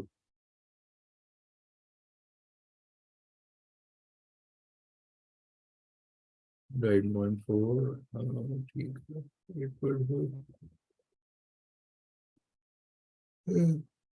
ओके, ये अपवर्ड विंड फोर्स आ गई, ये लाइव लोड आ गया यहाँ पे। अब एक और फोर्स होती है, वो होती है जैसे अब हम मानिए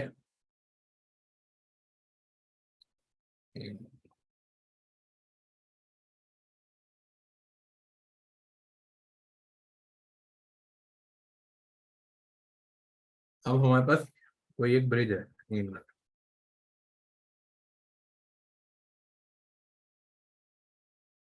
ये ब्रिज होगा।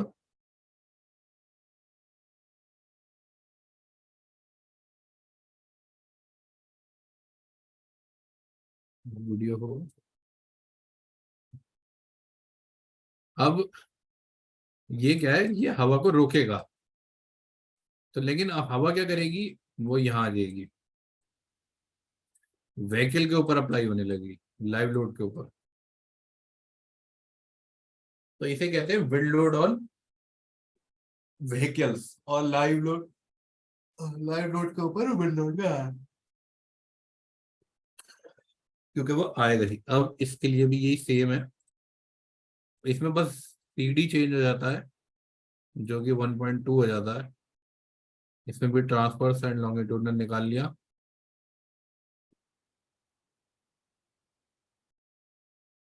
और अब ये चारों लोड बचते हैं मेरे, ट्रांसवर्स गर्डर के ऊपर, लॉन्गिट्यूडनल गर्डर के ऊपर, uplift force on each girder, live load transfer force on each other, longitudinal force on each girder. Here I need to change this. Should we divide by 4 or 3? How many girder?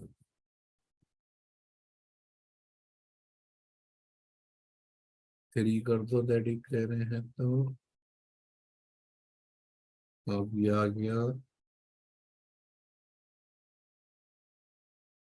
इसको जाएंगे। अब हम apply करेंगे कैसे कैसे load apply होने हैं। तो ये बहुत इंपॉर्टेंट होता है, इस पर ध्यान देना कि एप्लीकेशन, पहले इसको वो कर दो डिस्प्ले, या डिस्प्ले करके पहले पूरा मॉडल खोलने है। मैंने 3 गर्डर यूज करने हैं।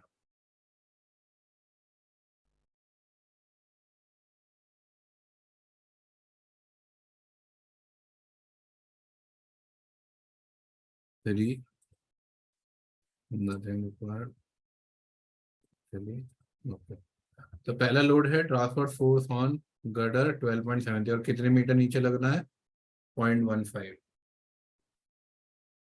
तो ये भी इंपॉर्टेंट होता है कितने मीटर नीचे लगना होता है। अब हम जाएंगे अपने मॉडल में, इस गर्डर पे अप्लाई करना है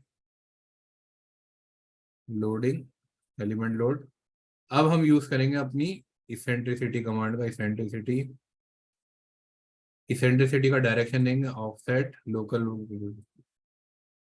it will be global Z और लोकल जेड माइनस 0.15, और अप्लाई कितना होना है जेड डायरेक्शन में? -12.73 ग्लोबल वाई में। अब आप देख रहे हो जैसे इसेंट्रिक से लोड अप्लाई करा तो इस जगह पे आएगा ये लोड, ऐसे अप्लाई किया जाता है। ये अप्लाई हुआ। अब हमें दूसरा लोड कौन सा अप्लाई करना है?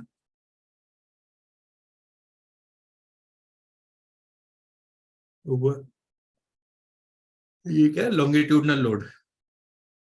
तो लॉन्गिट्यूडनल लोड के लिए हमें तीनों सेलेक्ट करने पड़ेंगे, क्योंकि हम तीनों पे इक्वली डिस्ट्रीब्यूट करा देंगे। इसेंट्रिसिटी हटा के ग्लोबल एक्स कुछ नहीं 1.60 06, और यहाँ ओहो एक गलती हो गई, हमने वो नहीं किया, गलती हुई, ये चेंज नहीं किया, इसको चेंज करना जरूरी होता है। एक्स और कितना था? 12.73 local global Y direction eccentricity offset. और हमेशा याद रखना ट्रांसवर्स लोड किसी भी एक साइड से लगेगा, या तो मैं इस साइड से लगा लूं या इस साइड से लगा लूं। तो दोनों में से जो भी गवर्न करेगा वो अपने आप हम ले लेंगे डिजाइन में।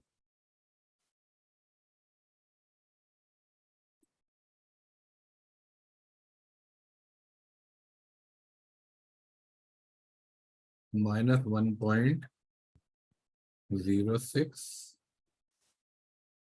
L direction, no x.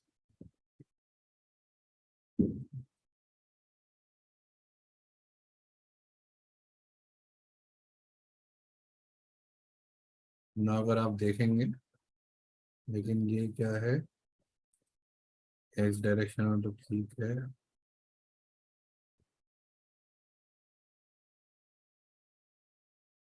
Replace पे क्लिक करके 1.06, इस कमांड को सिलेक्ट करूंगा तो प्रीवियस सिलेक्ट हो जाएगा।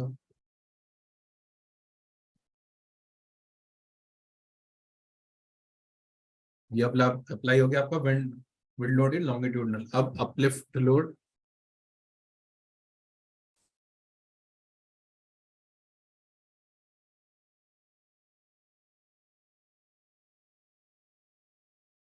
-5.2 minus 5.2, select all of this.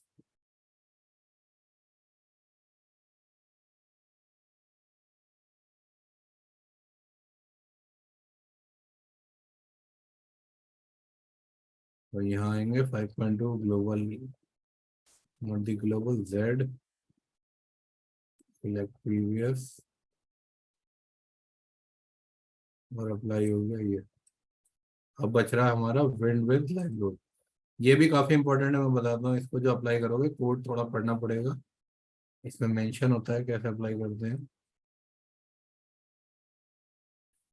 For continuation for design of foot over the only wind pressure here we okay.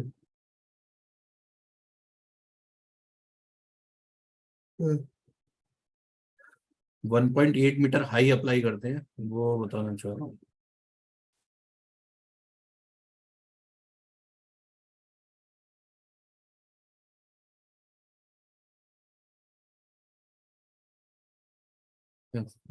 Length of the structure in elevation direction.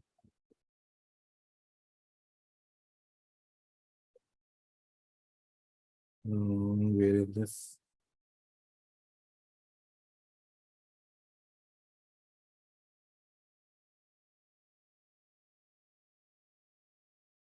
In addition to bottom of area, step landing and deliver arm, the page will be considered any live load when the wind is level 25%.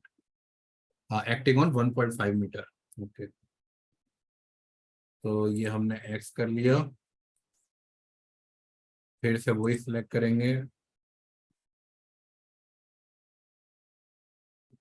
अब हमें क्या apply करना है? Axial direction में 0.28 और वो भी 1.25 ऊपर वाला। सर हाँ, यस यस यस। सर थोड़ा मेरा हेल्थ सही नहीं लग रहा है, इसलिए मैं क्लास छोड़ रहा हूँ। तो क्लास वो कर लेना तुम, क्या नाम है, ये वीडियो जरूर देखना, फिर हाँ मैं कंफ्यूजन वीडियो होगा। जरूर देख लूंगा सर। थोड़ा आज थोड़ा सा साइड पर हाँ जाता कोई हूँ। नहीं, आजकल थोड़ा मौसम चेंज की वजह से आई फ्लू भी बहुत चल रहा है और थोड़ा कुछ ना कुछ तो चलता ही रहता है। कोई नहीं, ठीक है, टेक रेस्ट। Okay sir. लेकिन वो कर लेना। अब ये जो यहाँ पे आएगा इसेंट्रिसिटी कितना अप्लाई करना है? 1.5 मीटर। और एप्लीकेशन किसमें? Global x 0.28।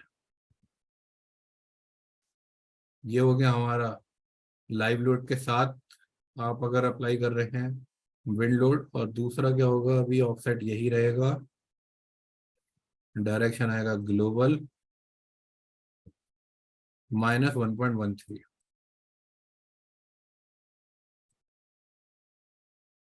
ये अप्लाई होगा यहाँ और इसको चेंज कर देंगे हम इसमें। ओके, रॉन्ग हो गया क्योंकि डायरेक्शन रॉन्ग हो गया। Z की जगह आना था Y।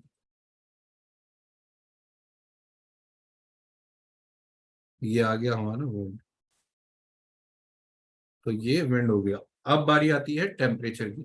विंड कंप्लीट हो जाए तो टेम्परेचर के बारे में भी क्लॉजेस क्लियर दिए हुए हैं, और एक बार देखते हैं पहले उन्हें भी, ताकि पता रहे कभी आप अप्लाई करें।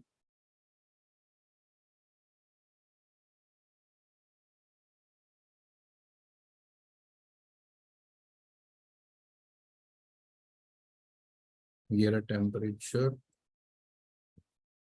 Daily and seasonal fluctuation in the air shade temperature solar radiation causes. ऐसा होता है, टेम्परेचर दो टाइप का रहेगा। एक तो ये होता है कांस्टेंट टेम्परेचर रहेगा एनवायरनमेंट का, तो उसको हम बोलते हैं यूनिफॉर्म टेम्परेचर। और दूसरा जो होता है टेम्परेचर ग्रेडियंट। टेम्परेचर ग्रेडियंट में क्या होता है कि आपके धूप पड़ी टॉप सरफेस पे, लेकिन नीचे से तो कुछ लग ही नहीं रहा, तो टॉप सरफेस जो होता है ज्यादा गर्म हो जाता है और नीचे वाला सरफेस नॉर्मली रहता है, बीच वाला, फिर नीचे वाला भी थोड़ा थोड़ा गर्म होने लगता है। अब ऐसे ही हमारा कोल्ड एनवायरनमेंट में होता है कि टॉप सरफेस जो होगा पहले ठंडा हो जाएगा और उसके बाद बीच वाला जो पोर्शन होगा वो तो नॉर्मली रहेगा, लेकिन सबसे बॉटम जो होगा सॉफ्ट वो हल्के हल्के ठंडा होना चालू हो जाएगा। तो उसको कहते हैं हम टेम्परेचर ग्रेडियंट। और नॉर्मल टेम्परेचर को कहते हैं यूनिफॉर्म टेम्परेचर, नॉर्मल टेम्परेचर। तो अब हम यहाँ पे अगर आप देखो तो इन्होंने एक चीज दी हुई है, पहले हमें निकालना पड़ता है एवरेज टेम्परेचर, फिर एवरेज टेम्परेचर अगर हमारा 20 से ज्यादा आता है तो उसमें हम +-10 डिग्री कर सकते हैं, जिस जो भी क्रिटिकल होगा निकालने के लिए। और दूसरा क्या बताओ,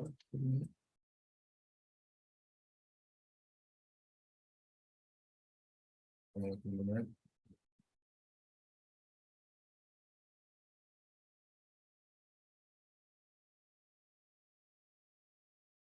फिर आते हैं हम इस ग्राफ पे। एक तो ये भी है वही, temperature different affair for positive temperature different which occur condition such as solar radiation, वही कैसे भी आए, सोलर रेडिएशन से आ जाए, अदर इफेक्ट कर दे, या फिर आपकी हीट जनरेट हो कैसे भी करके, या आप गाड़ियों के टायर से हीट जनरेट करा रहे हो, या कुछ और फ्लेम थ्रोअर यूज कर रहे हो, या आग लगा दी किसी ने ब्रिज पे, तो वो सब हीट का काम करते हैं। वो ब्रिज कैसे भी आ सकता है। अब यहाँ पे हमारे पास मैप भी दिया हुआ है राइस टेम्परेचर का और फॉल टेम्परेचर का। अगर ये आप देखेंगे तो ये मेरे ख्याल से राइस का है। तो इसमें कैसे देखते हैं हम, अब ये एक लाइन जा रही है ऐसे करके, तो ये दिल्ली से होकर आ जा रही है, दिल्ली की लोकेशन पे कितना दिखा रहा है 47.5, लेकिन हमें मालूम है कि लोकल टेम्परेचर इतना नहीं जाता, वो 50 के आसपास चला जाता है। लेकिन अब हम क्या करते हैं, हम फिक्स रहते हैं अपने कोड पे, डायरेक्ट मेंशन करते हैं 47.5 हेयर। यप, तो यहाँ मेंशन करेंगे आइए 47.5। अब दूसरा टेम्परेचर हमें क्या चाहिए, मिनिमम टेम्परेचर, वो यहाँ मिलेगा। ये आप देखो तो ऐसे यहाँ पे ना कुछ दिखा नहीं रहा है, ये 2.5 है, ये 5 है, तो या तो इसके आसपास ले सकते हैं 2.5 के, लेकिन इतना दिल्ली में जाता नहीं है, जो जाता है -1 या 0 तक जाता है, इतना हमें भी अपने पता होता है। तो 0 या -1 ले लीजिए। अब ये आता है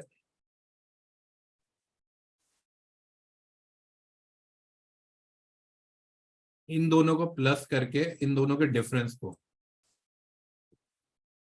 हमारे पास आया 24.25 मीन टेम्परेचर। अब कोड क्या कहता है, जो मीन टेम्परेचर आया है उसमें आप +-10 डिग्री करो वर्ष के लिए, mean maximum of minimum at temperature +-10 degree which ever critical. तो हमारे पास ये आ गया, हम इसमें +-10 डिग्री करते हैं, उसी के हिसाब से फिर हम एक पॉजिटिव ले लेते हैं, एक नेगेटिव ले लेते हैं। तो बस इसमें इतना ही होता है, ये होता है बस यूनिफॉर्म टेम्परेचर का। तो इसको मिडास में अप्लाई करना बहुत सिंपल रहता है। आप डायरेक्ट इसमें जाएं टेम्परेचर पी स्ट्रेस में, यहाँ पे काफी सारे ऑप्शन देखने को मिलेंगे, ऐसे system temperature, element temperature, temperature gradient. अगर हमने सुपर स्ट्रक्चर ही मॉडल करा है तो डायरेक्ट सिस्टम टेम्परेचर पे क्लिक करके टेम्परेचर राइज, यहाँ कितना है 34.25, तो यहाँ मेंशन करेंगे 34.25 ऐड। ये सिस्टम टेम्परेचर इसने अपने आप ले लिया। यूनिफॉर्म फॉल में कितना आ रहा है, -दिस ऐड। तो अब अगर यहाँ हो गए तो अपने आप ही आपको दिख जाएगा, ये रहा मेरा, ये कुछ शो नहीं होता है, ये अपने आप ही अप्लाई हो जाता है। अब आता है टेम्परेचर ग्रेडियंट। ये हमारा इस वजह से होता है कि जो हमारी सरफेस पे जैसे इफेक्ट होगा, जब सन रेडिएशन आएगा, सन का कोई भी एक्सपोज होगा सरफेस सन के लिए, तो वहां पे गर्मी ज्यादा होगी, और जो अनएक्सपोज एरिया होंगे वहां पे गर्मी नहीं होगी, वो हॉट नहीं होंगे।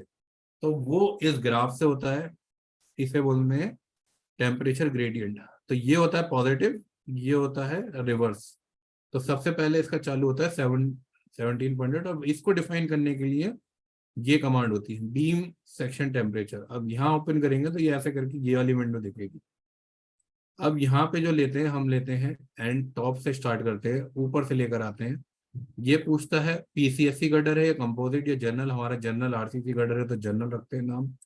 यहाँ चेंज कर देते हैं राइस में, और यहाँ बॉटम ये एलिमेंट के अकॉर्डिंग कर रहे हैं। अब ये सबसे पहले पूछता है बी, बी होती है थिकनेस।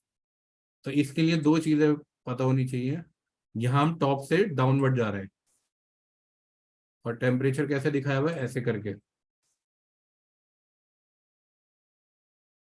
तो सबसे पहले बी कितनी ली हुई है 2.8, तो 2.8 और H1 H2 क्या है हमारे H1 H2 दिस पॉइंट से दिस पॉइंट। अब यहाँ पे ये गिवन होता है H1 क्या होता है 0.3H should be less than 0.15 और H2 जो होता है 0.3H से ज्यादा होना चाहिए और इसके बीच में आना चाहिए 0.25 के।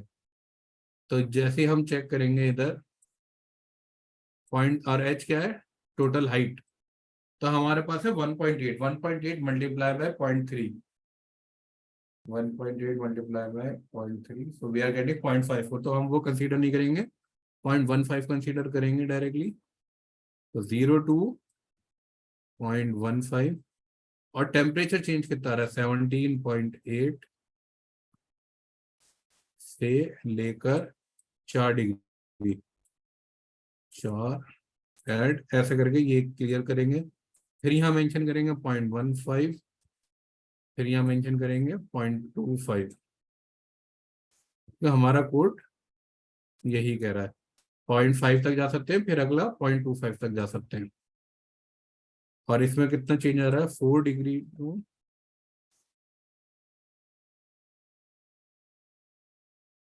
0 एंड। अब हमें ये टेम्परेचर देखना है, हमें क्या देखना है ये देखना है इसकी हाइट कितनी है 0.15, तो 1.8 माइनस 0.15 1.65। तो यहाँ पे क्या मेंशन करूंगा मैं 1.65 1.8, लेकिन अब मेरी थिकनेस क्या है 2.8 तो रही नहीं, अब मेरी जो थिकनेस है वो है 0.625 ये वाली। तो मेंशन करूंगा मैं डायरेक्टली 0.625 और ये कितना आ रहा है 0 से 2.1 2.1 ऐड।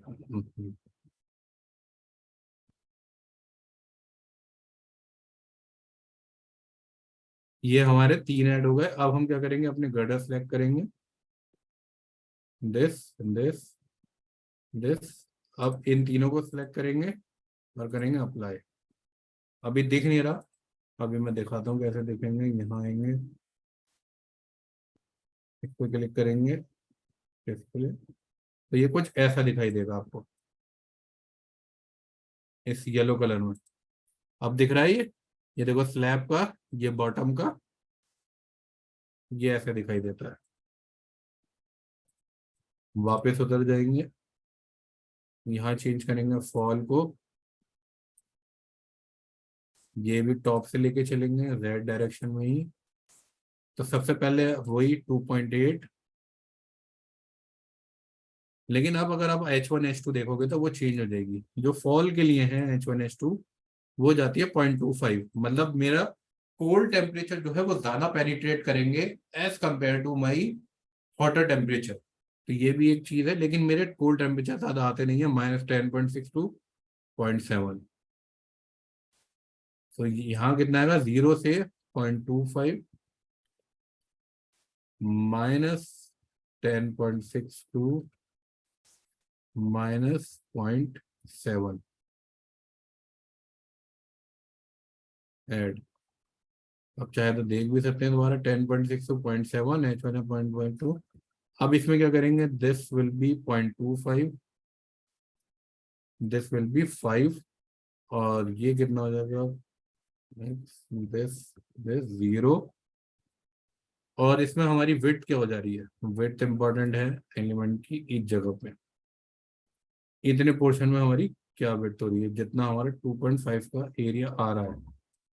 तो अगर आप देखें तो एक तो ये 300 भी आ रही है, मतलब ये ट्रायंगल में आ रहा है। लेकिन अब हम क्या कर सकते हैं, एक ट्रायंगल कंसीडर कर सकते हैं। तो 325 में हम 300 ऐड कर देंगे, 0.625 लेंगे।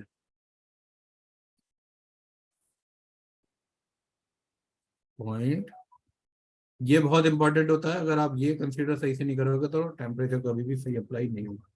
यहाँ हेड कर दिया। अब अगला टेम्परेचर कहाँ से चालू होगा? अगला जो चालू करना है हमें, इस पॉइंट से इस पॉइंट पे जाना है, मतलब 0 से 0.8 पे। और ये भी हमारा सेम ही होता है 0.5 टू 0.5। तो सबसे पहले जो होगा 1.8 माइनस 0.5, तो 1.3, 1.3। अब इसमें हम मेरी थिकनेस क्या हो रही है? 325। 325 1.3 प्लस 0.25 1.55 1.55।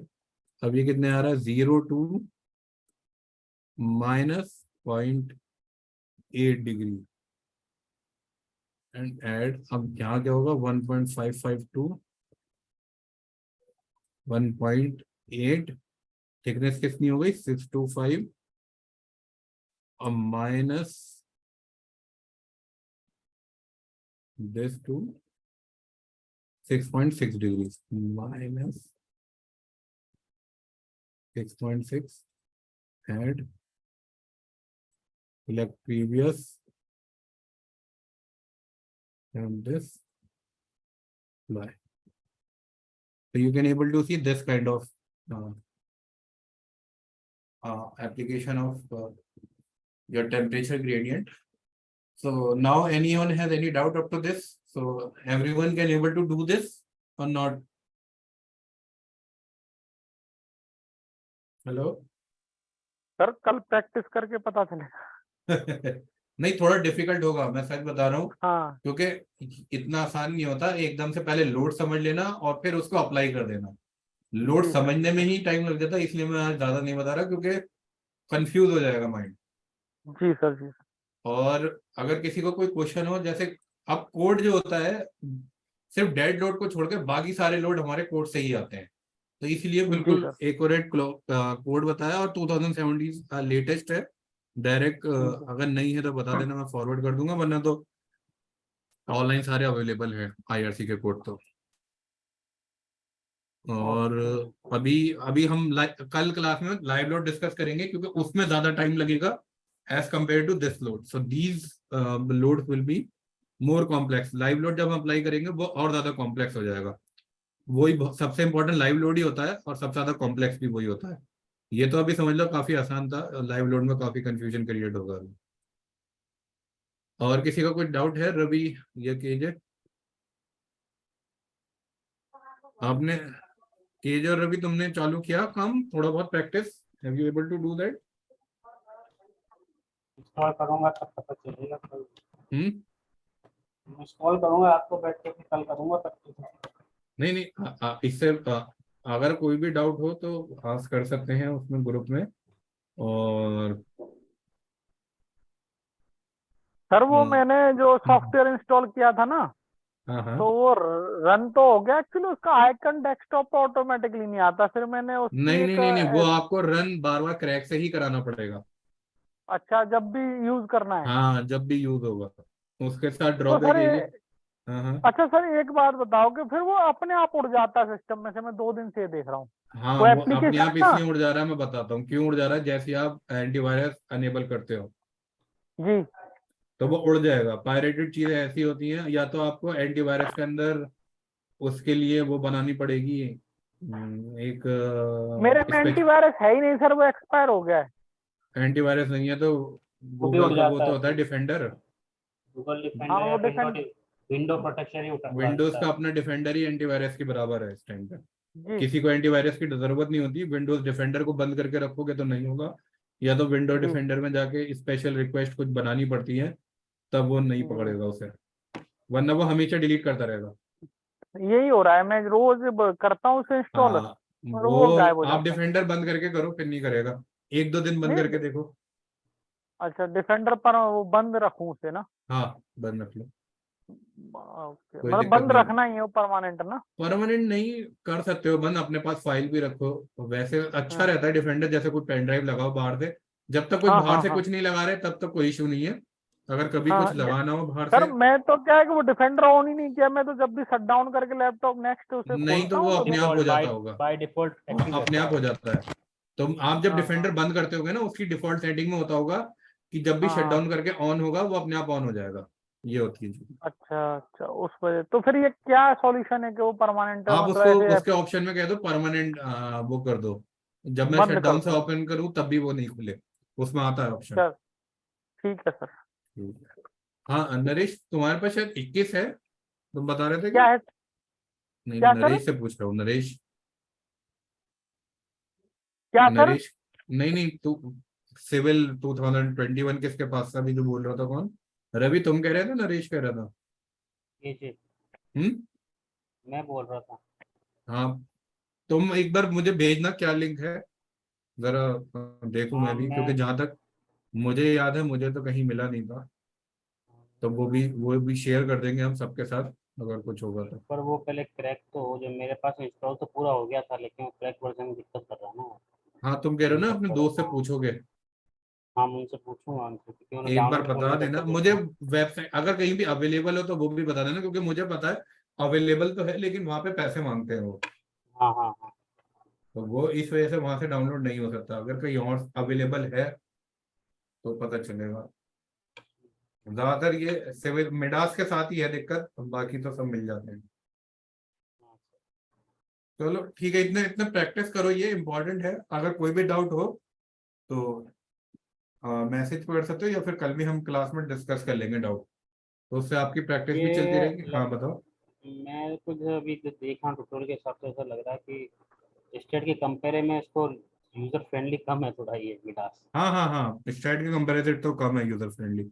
स्टैट तो सबसे बेस्ट है यूजर फ्रेंडली में। स्टैट इज लाइक मक्खन, स्टैट में तो मिनट्स में सर मॉडल ये क्रिएट होते हैं। स्टेट के अंदर ये टेम्परेचर ग्रेडियंट का भी कोर्स आता है क्या? नहीं, मतलब टेम्परेचर ग्रेडियंट स्टैट में अप्लाई नहीं कर सकते आप ऐसे। स्टैट में टेम्परेचर तो अप्लाई कर लोगे, टेम्परेचर ग्रेडियंट मैंने किया नहीं है। दो टाइप से अप्लाई करवाया ना टेम्परेचर, एक यूनिफॉर्म टेम्परेचर, एक हाँ टेम्परेचर ग्रेडियंट। हाँ यूनिफॉर्म हाँ। तो अप्लाई होता है डायरेक्ट, हम्म। आप उसको बीम को कंसीडर कर लो, और वो एक्सियल आपको वो कंप्रेशन और टेंशन देगा। जैसे आप पॉजिटिव लगाओगे तो वो आपको वो देगा अपना, कंप्रेशन देगा। नहीं नहीं कंप्रेशन नहीं, ये एक्सपेंशन। और जब आप नेगेटिव लगाओगे तो कंप्रेशन देगा, लेकिन उसके अलावा कुछ नहीं देता स्टाइल। तो टेम्परेचर ग्रेडियंट बहुत इंपॉर्टेंट होता है किसी भी ब्रिज के लिए। जैसे अपन ये ब्रिज डिजाइन जब उसमें स्टेट में प्रैक्टिस करेंगे, स्टेट में करेंगे तब कैसे लगाएंगे उसके अंदर? लगा ही नहीं सकते, आपको मैनुअली करना पड़ेगा, एक्सेल के थ्रू लगाना पड़ेगा। मतलब एक्सेल के थ्रू लोड कैलकुलेट करके स्टैंड बेसिस पे फिर अपन अपने नहीं उसको तब भी एग्जीक्यूट नहीं, करें। आपको वो जो आपका ये लोड आएगा ना, जो टेम्परेचर लोड आता है उसकी कैलकुलेशन एक्सेल में ही करनी पड़ेगी, उसकी स्ट्रेसेस वहीं निकालनी पड़ेंगी, आप उसको अप्लाई ही नहीं कर पाओगे। स्टेट एक्चुअली लीनियर एनालिसिस जो लीनियर हाँ नंबर का स्ट्रेट जनरेट लीनियर काम करता है। करता है, वो ज्यादा एक्सपेरिमेंटेड नहीं है, ये प्योरली ब्रिज के लिए, इसलिए मिडास सिविल बहुत अच्छा बनाया जाता है। तो उसमें आप सेक्शन के ऊपर वेरिएशन, क्रॉस सेक्शन पर वेरिएशन दे सकते हो। हाँ हाँ हाँ, स्टेट में नहीं दे सकते, स्टेट में स्टैट में यूनिफॉर्म नहीं दे एप्लीकेबल सकते, होता नहीं है। स्टैट में तो आपको फिर वो लेनी पड़ेगी और एवरेज प्रॉपर्टी, एवरेज। कंपोजिशन भी करता नहीं है। हाँ नहीं, कंपोजिट प्रॉपर्टी क्रिएट हो जाती है वो मुझे पता है, लेकिन उसमें भी बहुत सारे दिक्कत हैं काफी स्टैट की, लेकिन ये काफी सही रहता है अपना, इसलिए तो मिडास इस टाइम पे ज्यादातर। अभी क्या होगा मैं बताता हूँ आपको, मिडास से क्या होने वाला है। जो ग्रास ऊपर आप सीख रहे हो ना, ग्रास ऊपर और मिडास आपस में कनेक्ट हो जाएंगे, आप डायरेक्ट मिडास ग्रास ऊपर में कुछ भी बनाओ, लग वही गया मिडास उंगली में ले को, जाओ, बस वही भी उंगली टेक्ला में फूट ले गई जाओ, बेचारी। तो सर ये सब चीज कुछ।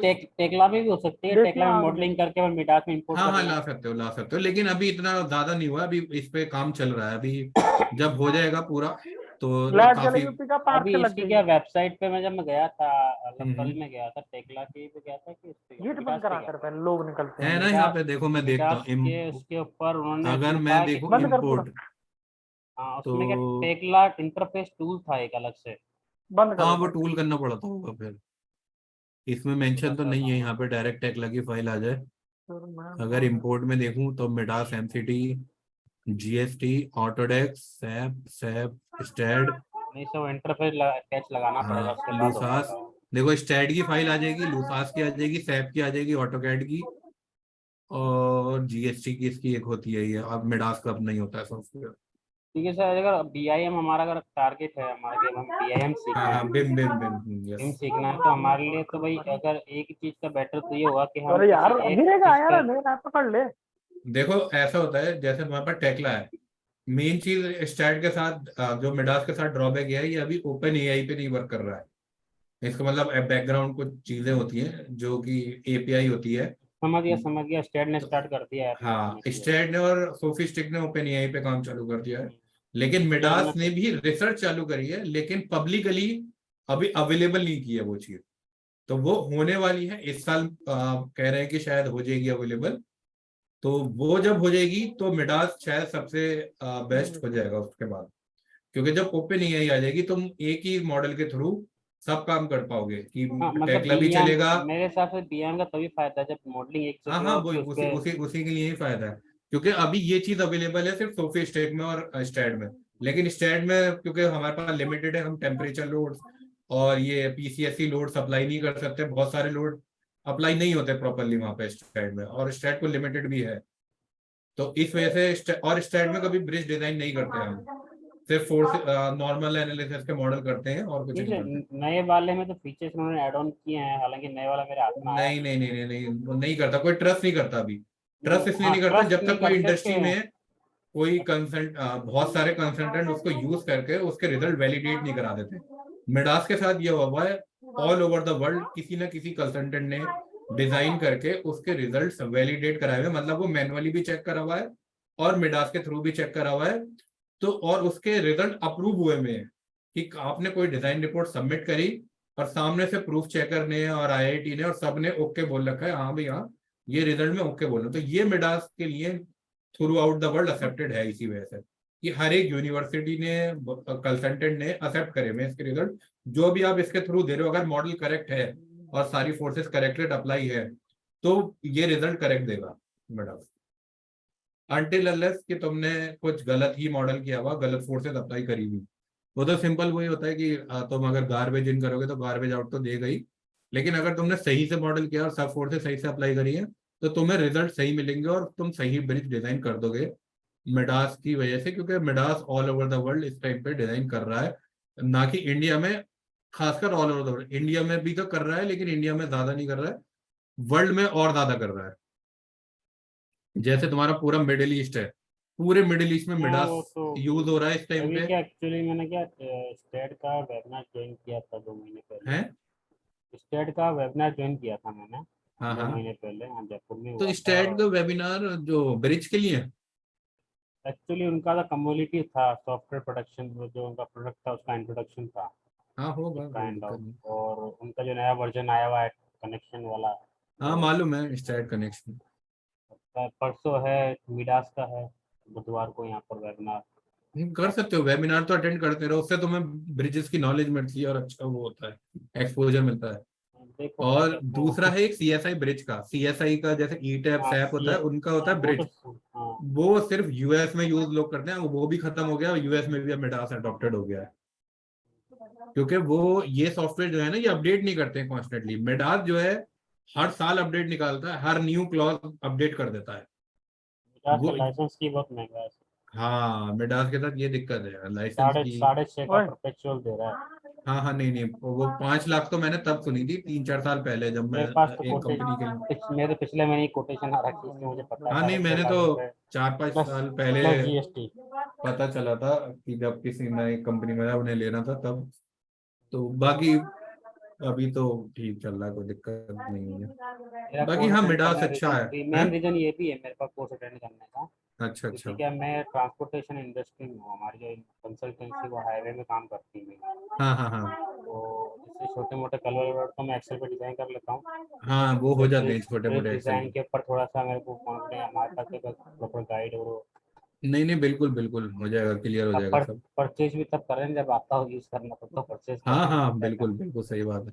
नहीं, परचेज भी ना करो तो यही होता है कि या तो तुम एक्सेल पे ही पूरा भरोसा रखो, लेकिन अभी तुम्हें एक्सेल में भी एक्सेल दिक्कत पे तो होगी तो मेरे पास बताऊंगा। पड़ी है, पूरी डिजाइन शीट पड़ी हुई है ब्रिज मैं डिजाइन की, बताऊंगा ना, जो टेम्परेचर लोड आरओसी होता है की, एक्सेल कैटल में की। गलत होता है ना वो। हाँ, वो एप्लीकेशन डिपेंड करता है, एप्लीकेशन कैसे करता है कि मतलब मेरे हिसाब से तो टेम्परेचर अगर वेरिएंट लोड है तो भी नहीं एज नहीं, ए। तुम समझ नहीं रहे। जब तुम टेम्परेचर अप्लाइड करते हो ना उसमें एक्सेल में, तो तुम सपोर्ट कंडीशन जनरेट नहीं करा सकते, हाँ वो तो है। वो सिर्फ मिडास में करा सकते हो। तो उसमें दिक्कत ये होती है हायर स्ट्रेसेस आ जाएंगी। वो उसमें स्ट्रेस कंडीशन ये होती है कि वो लो कंडीशन ले लेता है तो स्ट्रेस दे देता है हायर। हाँ, इसमें जो की वैल्यू से थोड़ा सा उसमें आराम को मिल जाता है रिलैक्स। तो अदरवाइज काफी तो सारी चीजें रहती हैं। ये पहली बात, ये टाइम भी बचाता है, तुम्हारा रिपोर्ट अच्छी बनती है, 3D रिपोर्ट मिल जाती है, अच्छी लगती है जरा। और तुम इसके बिना ड्राइंग के भी काम कर सकते हो इस पे। उसमें तो तुम्हें सेक्शन लगाने पड़ेंगे, अपनी चीजें चिपकानी पड़ेंगी। तुम इसमें पैरेलली अपना मॉडल जनरेट करते रहो, और पैरेलली दूसरा इंजीनियर या फिर अपना ड्राफ्टमैन काम करता रहेगा। ऐसा रह जाता है बस। टाइम मेन चीज होती है किसी भी कंसल्टेंट का, टाइम अच्छा बचाना। सर, मैं एक ये लास्ट और हाँ पूछूंगा आज के लिए कि जैसे अपन अभी मिडास के अंदर किस किस टाइप के ब्रिज की अपन लर्निंग करेंगे कोर्स के अंदर। हाँ हाँ। एक तो अपना गर्डर वाला हो गया, उसके अलावा और कौन कौन से ब्रिज हम सीखेंगे इसमें। हम देखो, ये सबसे पहले RCC गडर है, फिर PCSC गडर है, स्टील गडर, फिर हमारा आएगा बॉक्स गडर। फिर बॉक्स में मैं एक साथ करा दूंगा तो कंटिन्यूस बॉक्स ले लूंगा। कंटिन्यूस बॉक्स के बाद फिर जैसे ट्रस आ गया, ट्रस या बोइस्टिंग गडर में से एक ले लेंगे, स्टील के ही होते हैं दोनों। तो ये हो गए। और फिर स्पेशल ब्रिज में जो भी नॉर्मल इनिशियल प्रिलिमिनरी डिजाइन के लिए यूज होते हैं, जैसे केबल स्टे ब्रिज हो गया, या अपना ये हो गया cable hanging bridge. Balance cantilever हो गया, और अपना हैंगिंग हो गया। तो ये इनके प्रिलिमिनरी बता दूंगा कि कैसे क्या क्या पैरामीटर्स होते हैं और कैसे कर सकते हैं इनिशियली, क्योंकि उनका डिटेल डिजाइन तो नहीं हो पाएगा, क्योंकि इसमें उनका बुक कौन सी बुक फॉलो करें सर। बुक यार डिपेंड करता है तुम कौन से ब्रिज के लिए क्या बात कर रहे हो।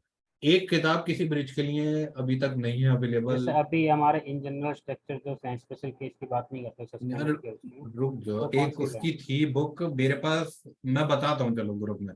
मेरे पास भी थी किताबें, मैं इसमें नहीं है, मेरे दूसरे लैपटॉप में थी वो, ओपन नहीं किया मैंने काफी दिनों से। उसमें से मैं ढूंढ के फिर तुम्हें भेजता हूँ ग्रुप में ही, क्योंकि वो बेसिक तो इंजीनियरिंग की थी, ब्रिज की। वो अच्छी थी किताब।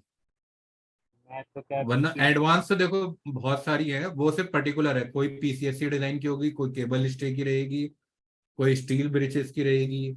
तो अलग अलग किताबें तो बहुत हैं। और कोई कंबाइन बुक अवेलेबल अभी भी नहीं है पूरी इंडस्ट्री में कि वो तुम्हें पूरा ब्रिज का बता दे।